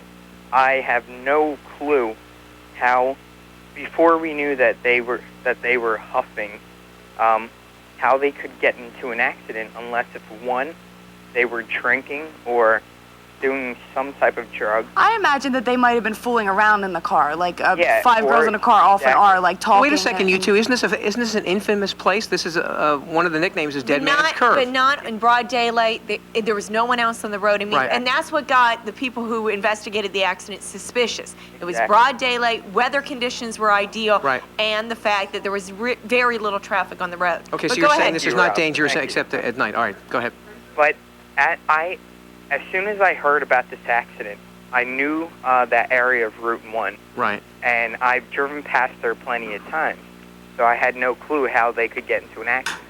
Now that I find out that they found traces of, what is a computer cleaner? Well, they also found a can that was at the actual scene of the crime, too. So it was in the car or thrown from the car, but, I mean, I completely put the blame on those girls for even doing it because, like, I personally have done whippets before, nitrous, and it's really weird because, as Jenny said, you get the wah-wahs, but it only lasts for a few seconds to a couple of minutes. We should explain that nitrous oxide is used in cans of whipped cream and things like that, but it's also used at the dentist office, and it's very dangerous. If you get too much nitrogen and not enough oxygen, it will kill you. Yeah, you're certainly impaired. I mean, when you maybe have a couple drinks and you might not think you're impaired, I don't know how you could do, any kind of nitrous or anything and not realize that you're impaired because the world is moving in a different way than it was before you did it. Exactly. Yeah. But don't you agree, though, that, I mean, instead of blaming anybody, that at this point, that the best thing to do is to tell parents what's going on, tell teens what is going on out there? I mean, what is blame or any of that going to do for any of us? Yeah, at if they're this gonna have point, any- we got to go one step further. We got to make people aware that this is reality, this is happening each and every day. Well, I believe that putting blame on the girls, I personally always thought that something had to be wrong. Like, why would they just run off the road and hit a tree? Okay, and I understand that point that you're saying, but... At the same time, don't you think that since they are dead, since these beautiful teenagers have basically broken their parents' hearts and they're no longer here, they obviously didn't deserve to die for what they did. No. And there has to be some kind of a positive legacy. The very, very best you can hope for at this point, since their parents will never get over it, is that some other kids don't do this, that they learn from them. I mean, don't you want there to be a positive legacy? And, and if anything, and a viewer brought up earlier, or a caller said, possibly some lobbying in Washington, D.C. to educate, programs to educate, warning labels, whatever it takes. I believe in that, but... Well, Skankin, what got you to stop? Because we've met you, you're a good guy, you are very hip, you're very young, I understand that, cutting edge, all of those words, but the point is that you also have your own mind, so... I never did that on a regular basis. Okay. What would happen was I would be at, like, a concert or something. Right. I'd be walking to my car, there'd be like somebody out in the parking lots like selling them. So I just do a couple, cheap, fast, and by the time I got to my car, I was down and I was sober. So it was just something like bang bang and it's gone. That's why they call nitrous oxide hippie crack, because it is bang bang and you're gone. It's you can buy it, it's cheap like crack, and it's you get all wah wah for a few seconds and then it goes away. Exactly. But that's what also makes it so dangerous. I mean, because then you just you think it just goes away and there's no problem and you can keep doing it and doing it and doing it. And there's another problem with inhalants. When some kids they could take them directly from the can, and if it's something like nitrous oxide, it could actually instantly freeze your lungs. Right. And you couldn't breathe anymore. So there's definite dangers. Listen, Skankin, we got to move on. We have All right. full lines, but I thank you understand. so much for calling, Thanks. and I'll see you in the chat room in a few minutes. Okay. And if anybody else wants to join us in the chat room, log into www.tristatemedia.net. Good point, Jenny. And I'm glad you brought up about the part about freezing lungs. I've heard that as well, and I think people need to know that. We have a number we're going to put on your screen if you want additional information. And I think it's important that you call this number. The number is right there, 1-800-269-4237. They will answer any questions, any concerns, any doubts, any misconceptions, too, that you might have about this. So give them a call. The number's right there, and that will help you out. And we want to pass information on to educate people out there. We have Anne Marie on the line right now. Hi, Anne Marie. Thanks for calling Chat 24. What would you like to talk about? Good morning, everybody. Good morning, Jenny. Good morning, Anne Marie. About the kid Brian. God bless him. 19 years old. Brian, you rock my socks off. I'm a parent with 2 daughters, and education. It's not even more so for the kids to be educated about it. It's also the parents. Parents. I mean, there's programs in schools where parents can join the kids. Right. Parents go to a hospital and see what is actually going on. I mean, my daughter was in a hospital, children's hospital, and you have no idea about these inhalants and how dangerous they are. We've lost 2 kids in my area from inhalants blowing themselves up and stuff. I mean, what is it going to take? I mean, marketing, it's a marketing, business. That's it, that they don't know. And like this chemical bombing that we just had. Supposedly the chemicals, they were not dangerous, but it blew up. Right. A company blew up, so what are you saying to us? We have to actually get into everything again and see what the hell is going on? Well, Anne Marie, it goes beyond that, too. You're right. I mean, everybody can say, well, it's the pharmaceutical companies or there should be warning labels. And maybe that's true. But what is with teens nowadays? This is the bigger question, and I don't have the answer. That they want to get high, that they feel that somehow they have to get high. It goes deeper than that. It's peer pressure, first thing. Right. You're absolutely and I got right. and I'm getting tired of hearing about peer pressures and PMS and everything else. I'd be perfectly honest. If you know your children, and like these parents said, they always talk and everything else, but obviously they did not see. There is warning signs.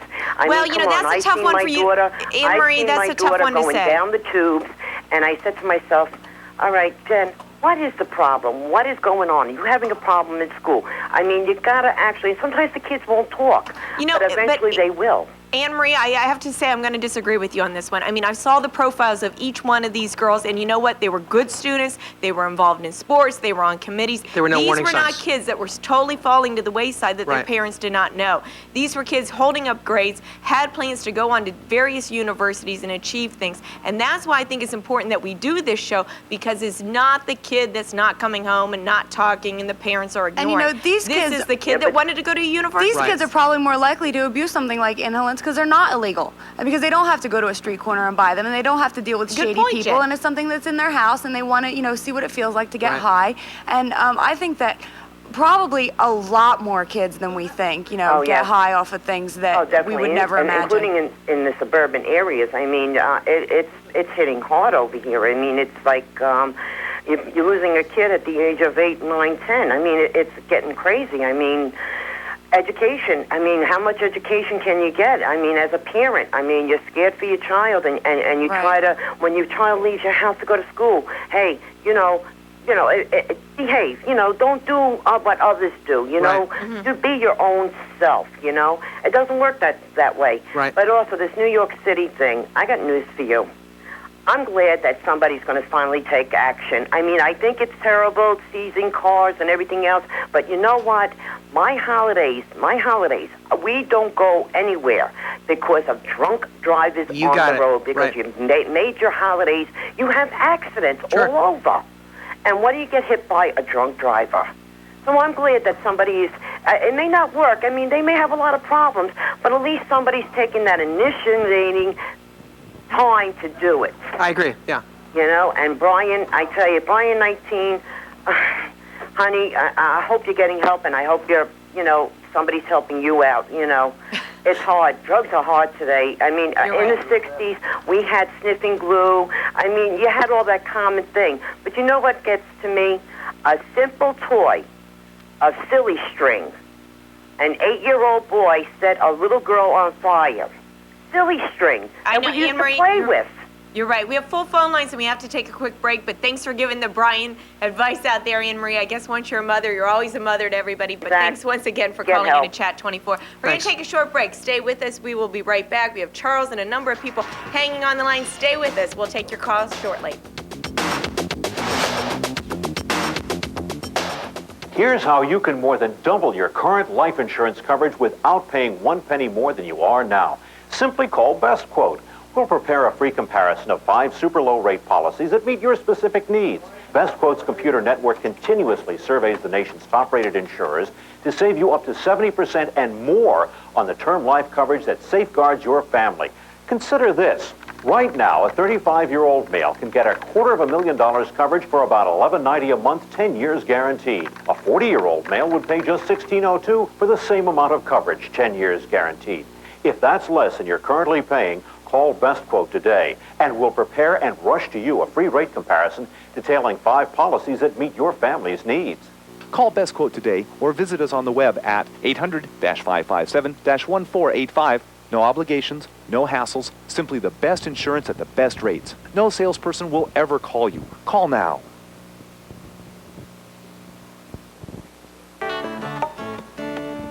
What is school all about? Awakening the minds of our children. Building an exciting future. Inspiring exciting ideas. That's what school's about. That's what cable in the classroom is all about too. And that's why Suburban Cable is proud to connect schools in our community free of charge. It's great to be connected. 2 world wars, Korea, Vietnam, Desert Storm. Over the years, the Air National Guard has fought many battles, but some of the most important battles we fight are with the elements. Delivering food, clothing, medical supplies, rescuing the stranded in communities just like yours. The Air National Guard.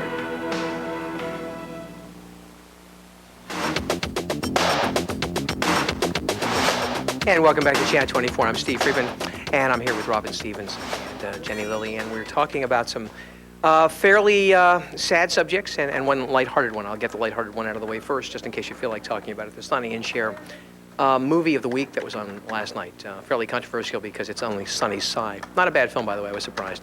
Anyway, we're talking about some very, very serious things, mainly inhalants, which evidently, when I say inhalants, I'm talking about something that could be in your home, something as innocent as Windex or, in this case, something that was used to clean computer keypads that you can buy over the counter in any hardware store or computer store. Evidently, they found traces of it after having it be inhaled by the driver, Lauren Wells, of that tragic car accident that killed 5 teenage girls locally in Chester Heights last month. Evidently, 3 of the other 4 victims also had traces of it in their lungs, in their bloodstream, I should say. And the question is, we all know the dangers of this kind of thing, glue sniffing and marijuana. We had a 19-year-old call us a little earlier and talk about they think that should be legalized. Obviously, teenagers, people in general, but especially young people, are always curious about what's going to get them high. Obviously, it's an epidemic. How do you deal with it? There are not always warning signs, and there certainly were evidently not warning signs for these 5 girls who were evidently honor students and very, very beautiful and very popular, and their grades were right up there. Anyway, we're talking about that. Let's go to the phones here on Chat 24. Charles is calling from Aston. Charles, welcome aboard. You're on Chat 24. How you doing? Good morning. Good morning. Steve, me and my wife had taken a ride out there with them 5 young ladies got killed. Right, against the tree. God bless them, I say that. Right. But the road where they had the accident is no curve there till they hit the tree. In other words, it's straight till they hit the tree, and there's a slight curve. Right. I don't know where they got Dead Man's Curve, because you could probably do 60 there without any problem. And slate downhill. Right. Well, evidently, it was one of these cases where at nighttime, I suppose the tree just pops out of nowhere. I really don't know. I mean, every community has something that they call Dead Man's Curve or something along those lines. But at any rate, the idea of inhalants, I mean, I don't know whether you have kids or whether they're grown, but it's terrifying. I mean, what do you do? Because there's so many substances. I mean, rubbing alcohol can get you high. The idea is you're not supposed to inhale it. At any rate, how do you feel about our other topic here? We're doing our official Chat 24 poll. Do you think that impounding, seizing the car of someone who's arrested for the very first time for driving under the influence is a good idea? Do you think it'll actually work as far as curtailing drunk driving? I believe it's a good idea. But I believe that they can't take the car until you're convicted.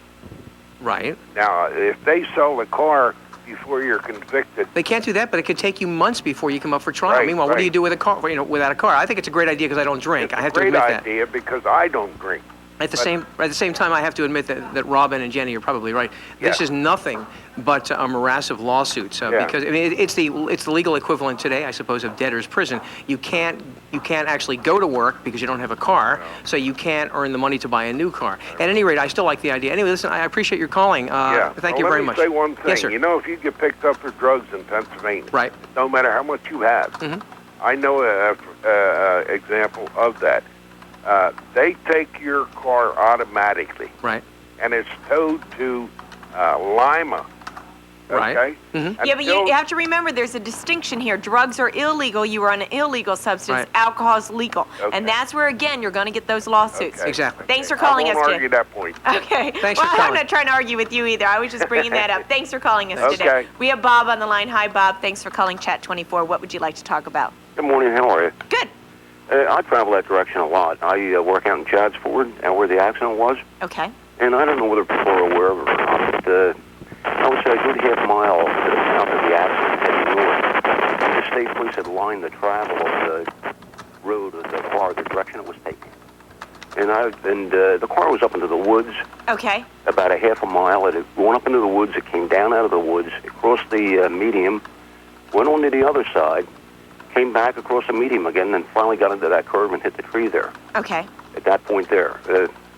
I've actually seen the lines in the road, and they got the woods painted and everything else. I mean, this wasn't a thing, that was directly related to the curve. Right. Okay. No, and a couple people have brought that up today. You're right. And the only other thing that I'd like to add to it, too, is, holding people responsible for the inhalants and that.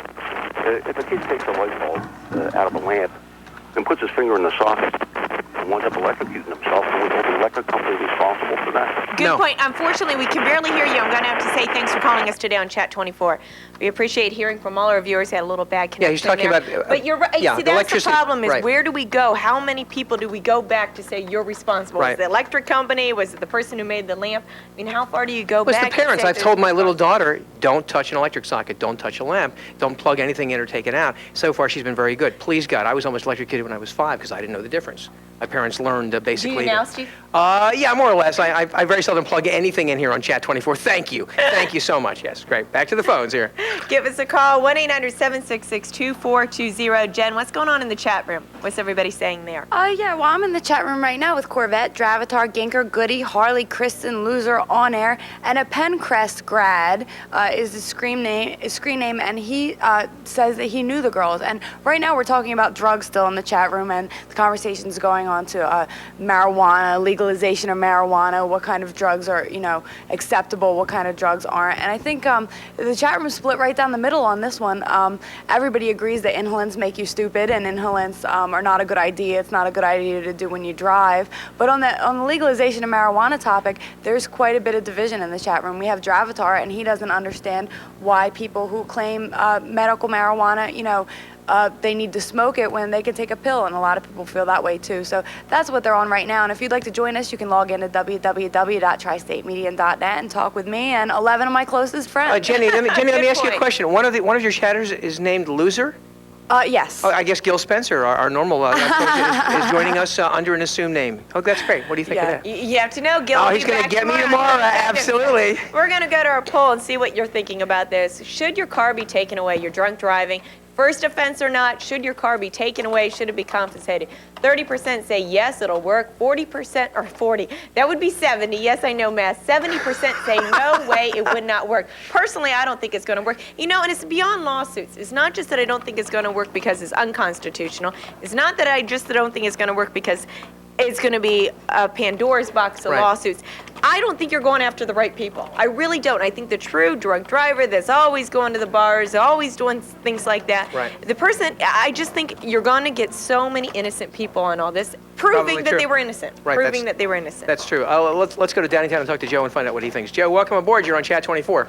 How do you do? Hi, here's what I think. I think it seems like you have a lot more empathy for these kids who use the inhalants. Right. And not much empathy for the drunk driver. It's not a question of empathy. I can't empathize with them because I've never done it. No, I can sympathize with them, and especially with their parents. Well, I sympathize with them, too. I'll put it this way. We've had a couple callers who said it's their fault. Obviously, it's their fault. But at the same time... But where do you go from there? It's not What talking point is about, that? you deserve to die. Obviously, if you do something stupid and it backfires, everybody who's ever sniffed glue has automatically assumed they're going to get high. Once again, I'm assuming this. I've never done it. They assume that they're going to get high, and then they'll wake up and they'll be normal again. How about the ones who die? They must be amazed to wind up wherever they do, if you believe in an afterlife, and I do, to find out what a stupid thing to do. But all I'm saying to you is this. It's not a question of sympathizing with the girls. I feel very, very bad for their families, especially because, as Robin said, there were evidently no warning signs. They didn't evidently have runny noses and watery eyes, and their grades were not failing. But no, it's not a question of that. I obviously don't think anybody deserves to die for some kind of a stupid mistake. But what do you say but about it is their fault, you're right. what empathy or sympathy should we have for drunk drivers? You're saying that Well, you're not no, seeing that I don't today. think we should have any empathy or sympathy for a drunk driver either. Right. Okay. But I don't feel any different toward a young girl, whether she's a great student or she's going to college or she's plays sports. Right. I don't have any more empathy for her than I do for the drunk driver. I guess which my is none. point. Okay, and my point is, I understand that. My point is, though, why we wanted to do this show, why we talked about the topic before we came on the air, is not to point blame at a drunk driver or a person who does inhaling. It's to come up with a solution. Right. Come up with why are people drinking so much? Why are people doing inhalants? Why do people feel this need? To come up with a solution and educate. That's why we're doing it. Personally, I think that this peer pressure is nothing but a cop-out.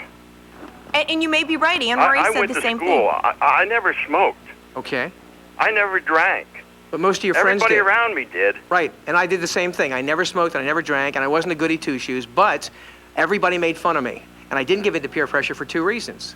It wasn't a question of, I'm above you. Nothing of the kind. I wanted to be liked, just like you did. The point is, smoking made me sick, and so did drinking, so I didn't do it. And they made fun of me, and here all these years later, and whether I'm healthier than they are or not, I don't know. Obviously, you are probably healthier for not having smoked and imbibed all these years, but my question is this.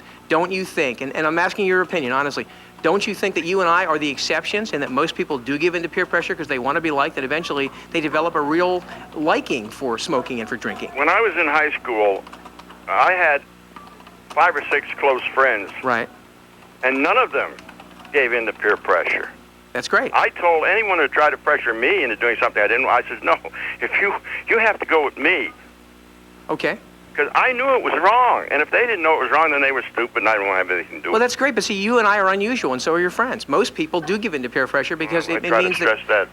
You know, what we need, though, Steve, and whether it's movies, television shows, Right. I don't have the answer. But we need a way for kids to think, just like they're trying to come up with it's cool. It's cool to be a virgin. Right. It's cool to be okay. yourself. It's cool to be yourself. You don't have to do these things. Right. And I don't think that's out there. I don't think and I'm not blaming the media, but I think there's some Right. videos and some music videos out there that are not are not claiming that idea. Right. I think there's got to be a movement out there that is cool not to use Right. drugs or not to use inhalants. Yeah, and well, it's on this law about taking the car. Right. Will it work? What do you think? Well, I don't think it's going to work because I think it'll be tested and I think it'll be unconstitutional because what are you going to do if you have a man and wife and the car is in both their names? You're right. Good point. See, that's just that there's so many fine lines and loopholes. It's I just mean, not going to work. a creditor can't take a person's house if it's in part in his wife's name. That's right. You know, that's illegal to do that. No, you're right. This is, I mean, this So is they're going totally to run into a lot of problems because most people who have vehicles, they're in both their names, Right. I guess.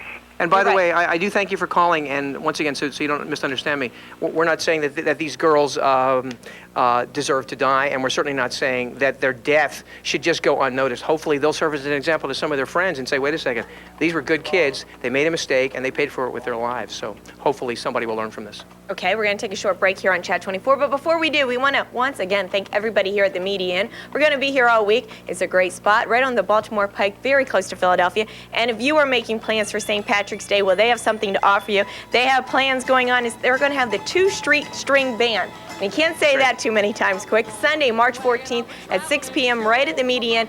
Get you in the spirit of celebrating St. Patrick's Day. Make some plans. Give them a call. $15 cover charge includes everything from umbrellas to a buffet. Sheet music for sing-alongs. Definitely, I would need sheet music for the sing-alongs, but a real good, fun thing to do, so give them a call. Stay with us. Chat 24 will be back in just a couple minutes. We hear it from the people of the town. They call us You chose to trespass on the railroad tracks. This is the next 60 seconds of your life.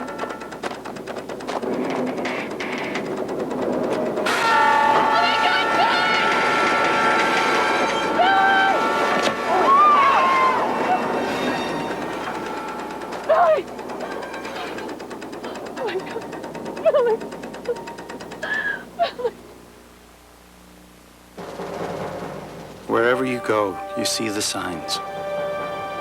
A new century is coming, and with it, 1,000 questions. Will there be peace? Will your family ever be in harm's way? Will a small town in Texas be hit with a hurricane? Will your daughter ever need a new kind of blood treatment? Will that nice man who hands you the paper ever need a hand to hold in a time of need? We have no crystal ball for the world that awaits. Just one promise. We'll be there. Whether it's in the eye of the storm, in your darkest hour, in your time of need, or in the light of day. We'll be there. I guess I got beat up on average of 4 or 5 times a month. The lowest point, I think, was when I called my father to come and pick me up, take me to the hospital. I was on welfare when I left my husband. I needed financial help. I was not happy doing nothing. I was motivated to do more with my life. I wanted more. People tell me how lucky I am, and I always tell them, the harder I work, the luckier I get. We're not asking you to hire everyone on welfare, just one.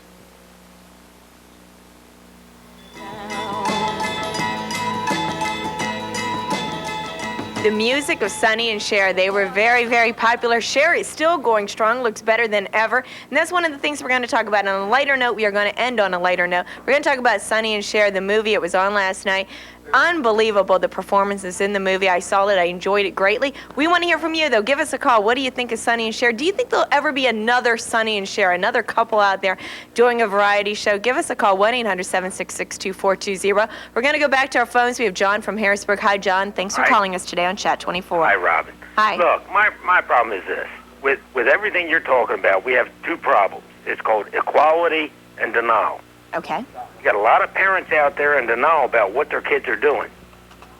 I agree. And you got a lot of people in leadership positions with denial. I'll just say 3 names. Bill Clinton, George Stephanopoulos, and Dee Dee Myers. Why Stephanopoulos and Myers? Yeah. Who cares about that? Well, what did Stephanopoulos and Myers go to court for? I don't know. You tell us where it has to do with the denial. Drunk driving. Oh, okay. Well, Would they have taken their cars? No, it wouldn't have happened. We'd have heard a lot more about it before now, wouldn't we? Obviously, I just heard about it for the first time. You didn't know that, Steve. Yeah, I knew that's what they went to court for. I thought you were still on the thing of denial. Well, what I'm saying is, you got a lot of parents out here in denial. Me and my wife have a big argument right now. Mm-hmm. And the argument is over. My son flipped the car, totaled the car. Is he okay? Yes, he got 10 stitches. His girlfriend got, I think, 20 stitches. But the thing is, there was no investigation as to what caused the accident. It was on a straight piece of road. He flipped the car, And I'm saying, I said to my wife, I says, we need to check into this. And I keep telling my son, you got to be responsible for what you're doing. Right. And I think you're right, though. I agree with you. I think you should check into it. I think some parents would like to always think the best, and I don't know if that's always good. But see, I constantly, Robin, argue with my wife because for some reason or another, 7:30, 8 o'clock at night, and he's 20 years old, Robin. Okay. Dad, I got to go to the mall. For what? Jessie wants to get an outfit. So they go to the mall, they come back. I said, well, where's the outfit? No outfit. But they spent 2.5 hours at the mall. I said, well, what happened? And see, that's what I'm saying. I'm not in denial. My wife is. But so are all these politicians who are trying to pass these stupid laws that's not equal to everybody. And you know what? The thing is, they're political laws that make them look good, make them sound good at re-election, but they're not equal for everybody. They're not across the board. And that's where they're going to get in the lawsuits. But I do think you're right. Robin, let me say this. Okay, I'm 40. I'll be 41 years old. And in my lifetime, I can count probably 10 times where I could have sued somebody and won. And I've never sued anybody. Right now, I'm getting ready to go back to work because I had a back injury at work. And I told my doctor I want to go back to work. But to make it a long story short, okay, I could get a good lawyer and make a lot of money and be stupid. But I want to work. I want to do right by my family and my country and everything else. But what I'm saying is there's a lot of denial out here. And a lot of people aren't doing what they're supposed to do. Well, we have full phone lines. We have to move along here. John, thanks for calling. Real quick. Okay. I really didn't like it because I grew up through the whole era, and I saw what they were, and I really didn't see what I saw through my life with Sonny and Cher. I mean, I saw maybe it was just a character, Steve, but I just didn't see the Sonny and Cher I saw. Okay. All right, thanks for calling us David today. Letterman impression, but I just didn't see it. All right, thanks Okay, for calling. John, Thanks, we have to John. move on. We have Okay. full phone lines. We appreciate everybody hanging in there and waiting to get on Chat 24. Although he brought up a good point, I think some parents, they have to be a little suspicious. Right, You like exactly. to believe, you like to think the best, but you have to be a little suspicious. and Especially start because to wonder. you're dealing with your kids' lives. And I don't think there's anything wrong. My mom used to always say there's nothing wrong with asking questions. Right. And so I think the parents got to ask those questions out there. I agree, Robin, and I think everybody in the chat room is agreeing too. We have Pencrest grad in here. He's 19. He graduated from Pencrest High School in 1997. He said, you know, it's not the speeding that killed him, it's the drugs, and he's very surprised, not necessarily by the inhalant use, but by the lack of judgment, and, you know, very saddened by it, obviously. But we're going to go right back to the phones right now, and we're going to talk to Mark from Bear, Delaware. Hi, Mark. How are you? I'm fine. How are you? Okay. And what would you like to talk about today? The peer pressure deal. Uh-huh. And I think the biggest problem with peer pressure is parents building it up before it happens. I think it's overrated myself. I Right, was just going to say the because same thing. I mean, I did not hang out with a good crowd at all. And I had never got a hard time about turning anything down. I mean, I turned everything down. I And agree. for the most part, I mean, people that are addicted to things, they tend to be, you know, fairly greedy about that stuff anyway.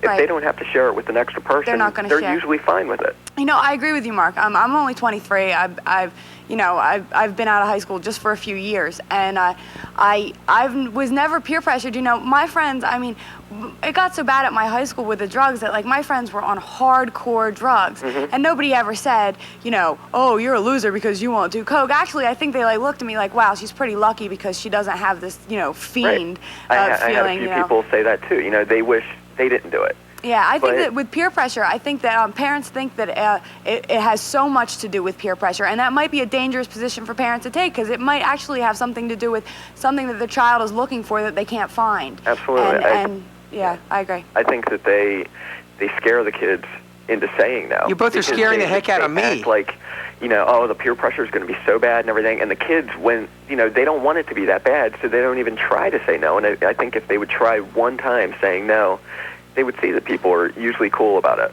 Yeah, you know, Steve, I'm sorry if this is scary, but I think that it's true. I've always wondered why they said, oh, peer pressure, peer pressure, peer pressure, because as much drugs as I've seen in my life, no one ever, it wasn't like the commercials. They didn't come up to I you agree and with say, you, Jenny. do you want to do this? And nobody looked at me like I was crazy because I didn't. No, and they never, I think if you get too, you know, too angry about it and like scream at them and you're like, no, I'm not gonna, you know, or if you start freaking out on people or getting too too much with it, I think, yeah, they're going to be weird with you. And they're going to want to know what makes everybody want to pressure you to do it. And you know what, Jen? I think by saying peer pressure and saying it over and over again, you're almost giving kids an excuse. You're almost giving them a reason to come home and say. Don't give them an excuse. Well, There's no excuse for using drugs. And by saying this peer pressure and planting that idea, you're giving them an excuse. Thanks for calling us today on Chat 24. Great to hear Thanks from a lot, you. Mark. Yeah, I think you people are probably right, but I can also tell you that my daughter's in first grade. She just turned 7, as I said yesterday, and she's already talking about what the other kids are wearing and the kind of clothes she wants.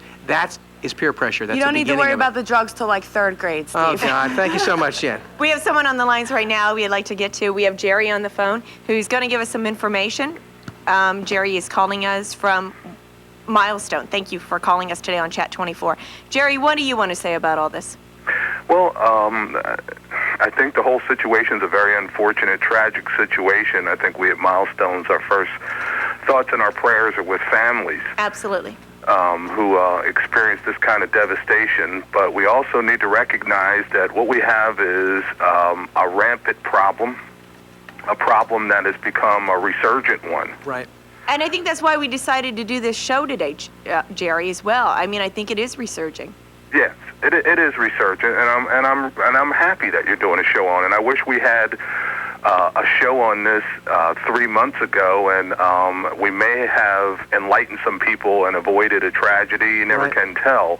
But I think that the need for increasing awareness that people have, I think people push something like this to the side and believe that it is minor or minimal problem or something that they do not have to be concerned about. There seems to be so much of an emphasis on a lot of other substances and a lot of other substance involvement that this seems to be one that gets pushed down the priority list, and that's very unfortunate. Where do we go from here? What do you do at Milestone, and where do we go from here?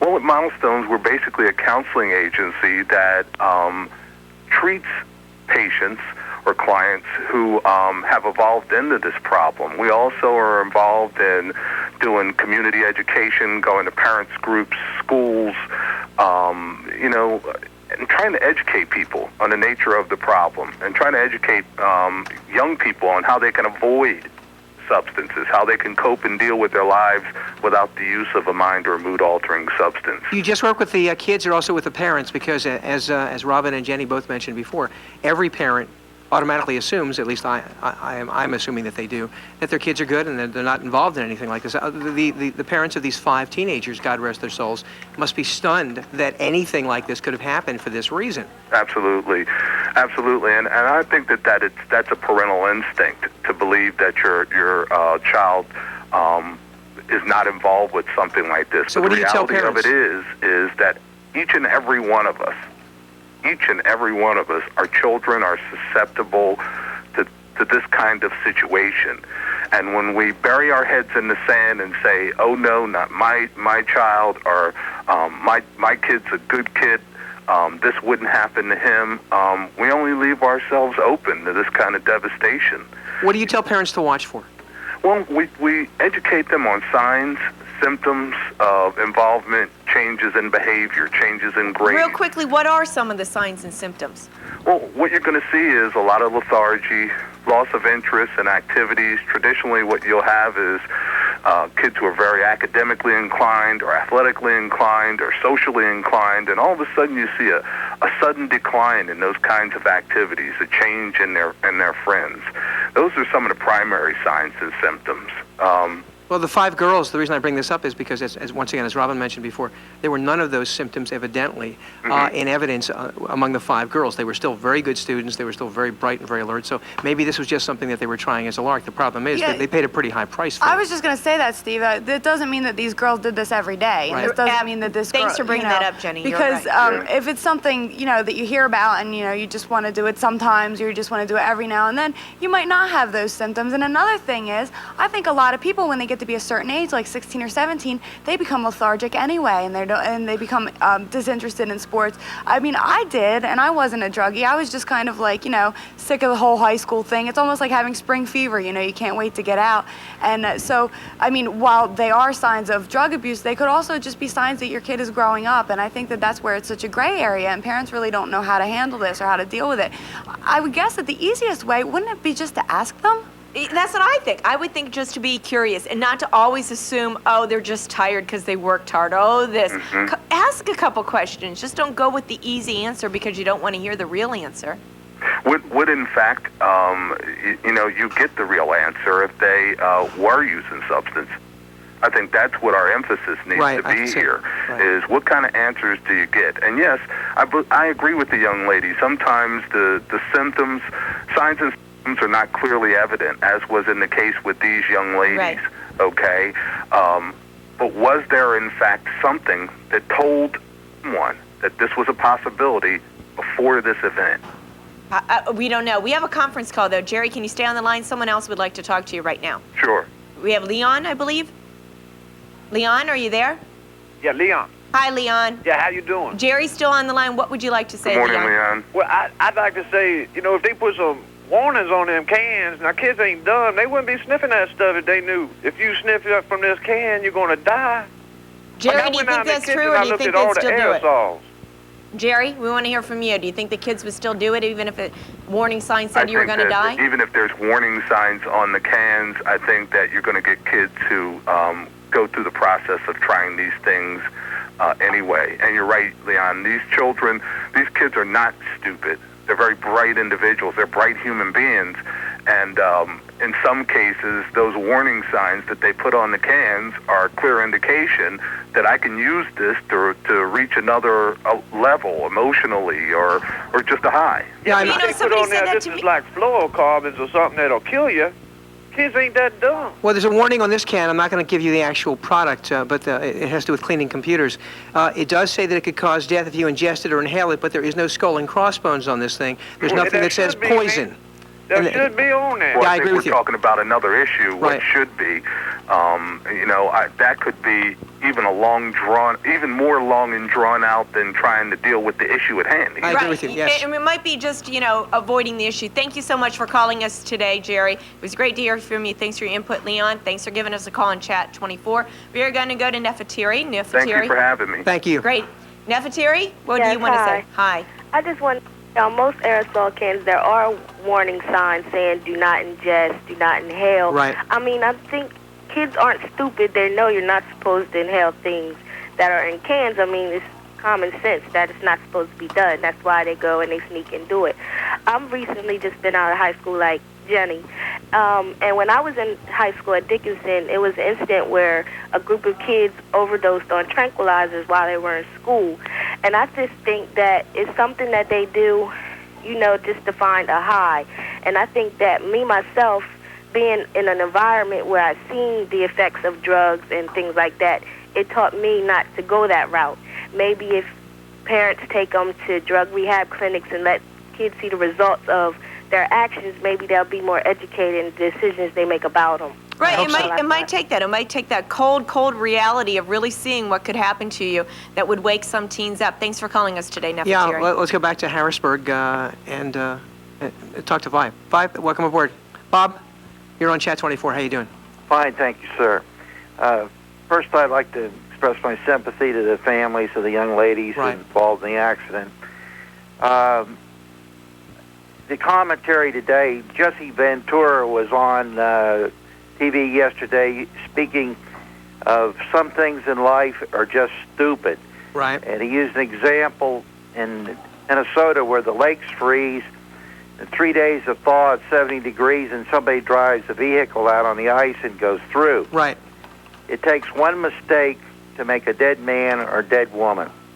When I was a young person, there was a very tragic accident involving a number of cars on graduation night. It was drunk driving. It was Old Route 222. Mm-hmm. The principal and the families and the school authorities had those wrecked cars brought to the school grounds. To teach the kids what actually can happen. That's stuck in my mind forever. I'm 62 years old today. I went on to college.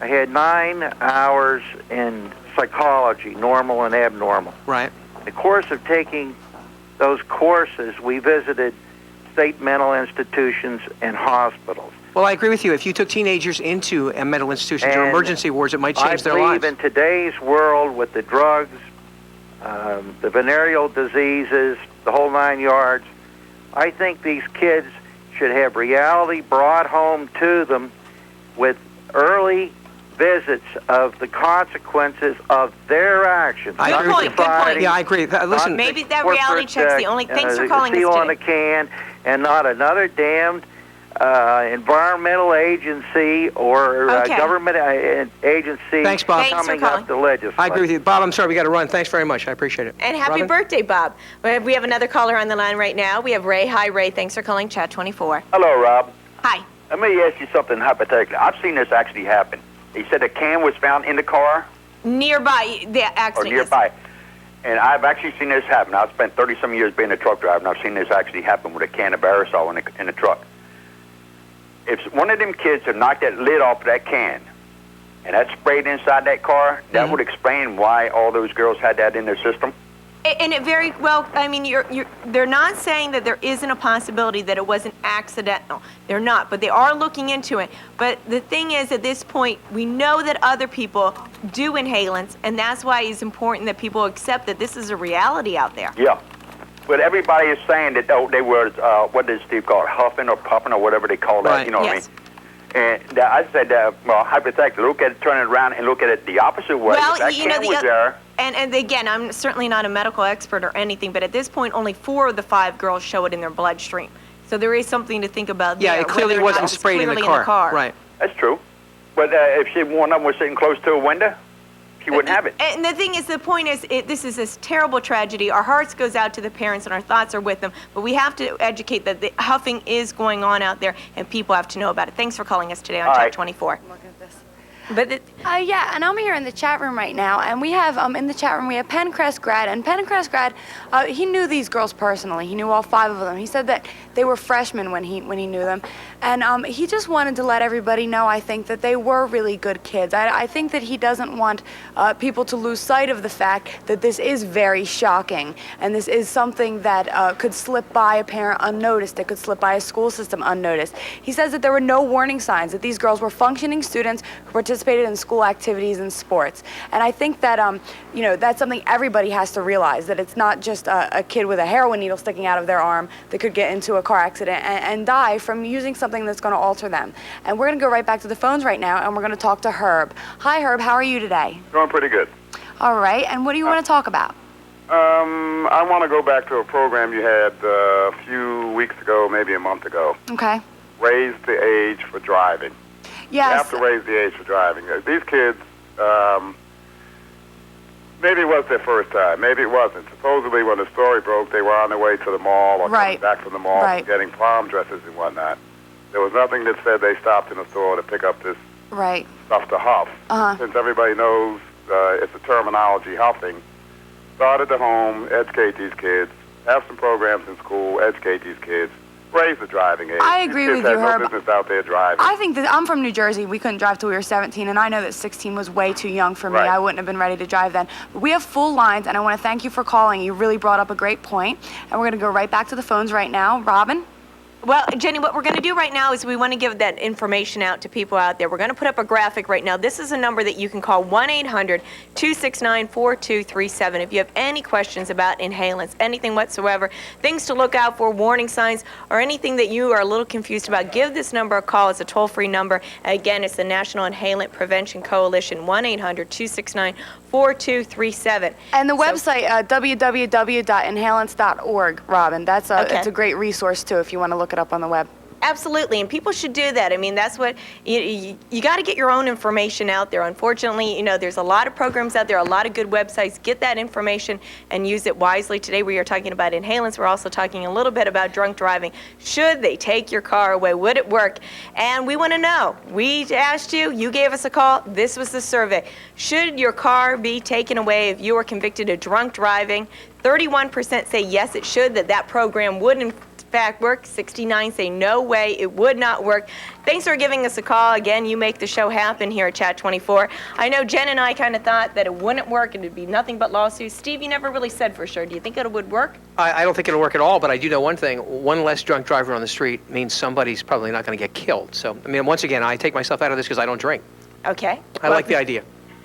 The thing is, too, it may work, it may not work. We won't know for sure, but I'm sure the program will be in place for a couple of months and then we'll have some stats out on that. Sure. Sonny and Cher, did everybody see the show last night? It was on. A lot of people watched it. I heard the ratings did well. We have albums up here. Look at us, Sonny and Cher. They were quite a hit.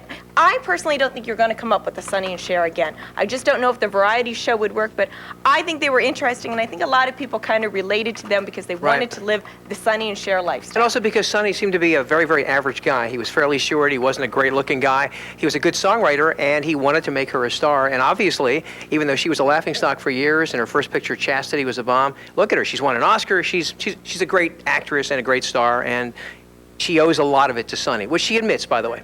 Not a bad film. That's why, and I think what another thing real quick that people liked about him, I think there was a genuine love and admiration for one another. Yes, right. And I think that's what people like, that love, that admiration, that respect. Again, we want to thank everybody who called us here on Chat 24. We also want to thank all the people in the chat room today. For Jenny, Steve, and everyone else here, thanks for watching. We are going to go to Mike Sigmund now. He is at the Tri-State Media News headquarters working on all the stories that are making the headlines. Be sure to join us again tomorrow here at Chat 24. We are at the Media Inn. You can check out our website, and we will give you directions to the Media Inn so you can come on down and get on the show. Once again, thanks for watching, and join us back here again tomorrow.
In which do you feel safer, a plane or a truck?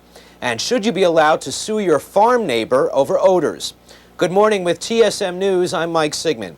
Congress is hearing this morning about the dangers of transportation by truck. There is a proposal afloat on Capitol Hill to transfer oversight of the trucking industry from the Federal Highway Administration to the National Highway Traffic Safety Administration. In any case, the nation is now hearing that the U.S. airlines transported more than 600 million passengers without a fatality last year, while more than 5,300 people died in truck-related accidents during the same period. The accident that caused the death of 5 high school girls last month may have been caused by an inhalant intoxication on the part of the 16-year-old driver. The Delaware County Medical Examiner says Lauren Wells was under the influence of an inhalant, most likely computer cleaner, when her car swerved across Route 1 in Chester Heights and smashed into a tree. All 5 girls, juniors at Pencrest High School, were killed. Officials say publicizing the autopsy report that indicates the use of inhalants may serve as a powerful warning to other teenagers and their parents. Federal safety officials are meeting with the president of an Allentown chemical plant this morning, trying to determine if there were safety violations that led to a powerful and fatal explosion last Friday night. 5 employees were killed at the Concept Sciences plant. 14 others were injured. The family of one of the victims is reportedly planning to sue Concept Sciences for wrongful death. Well, can you sue over farm odors? The New Jersey Supreme Court says yes, as it strikes down the state's right to farm law.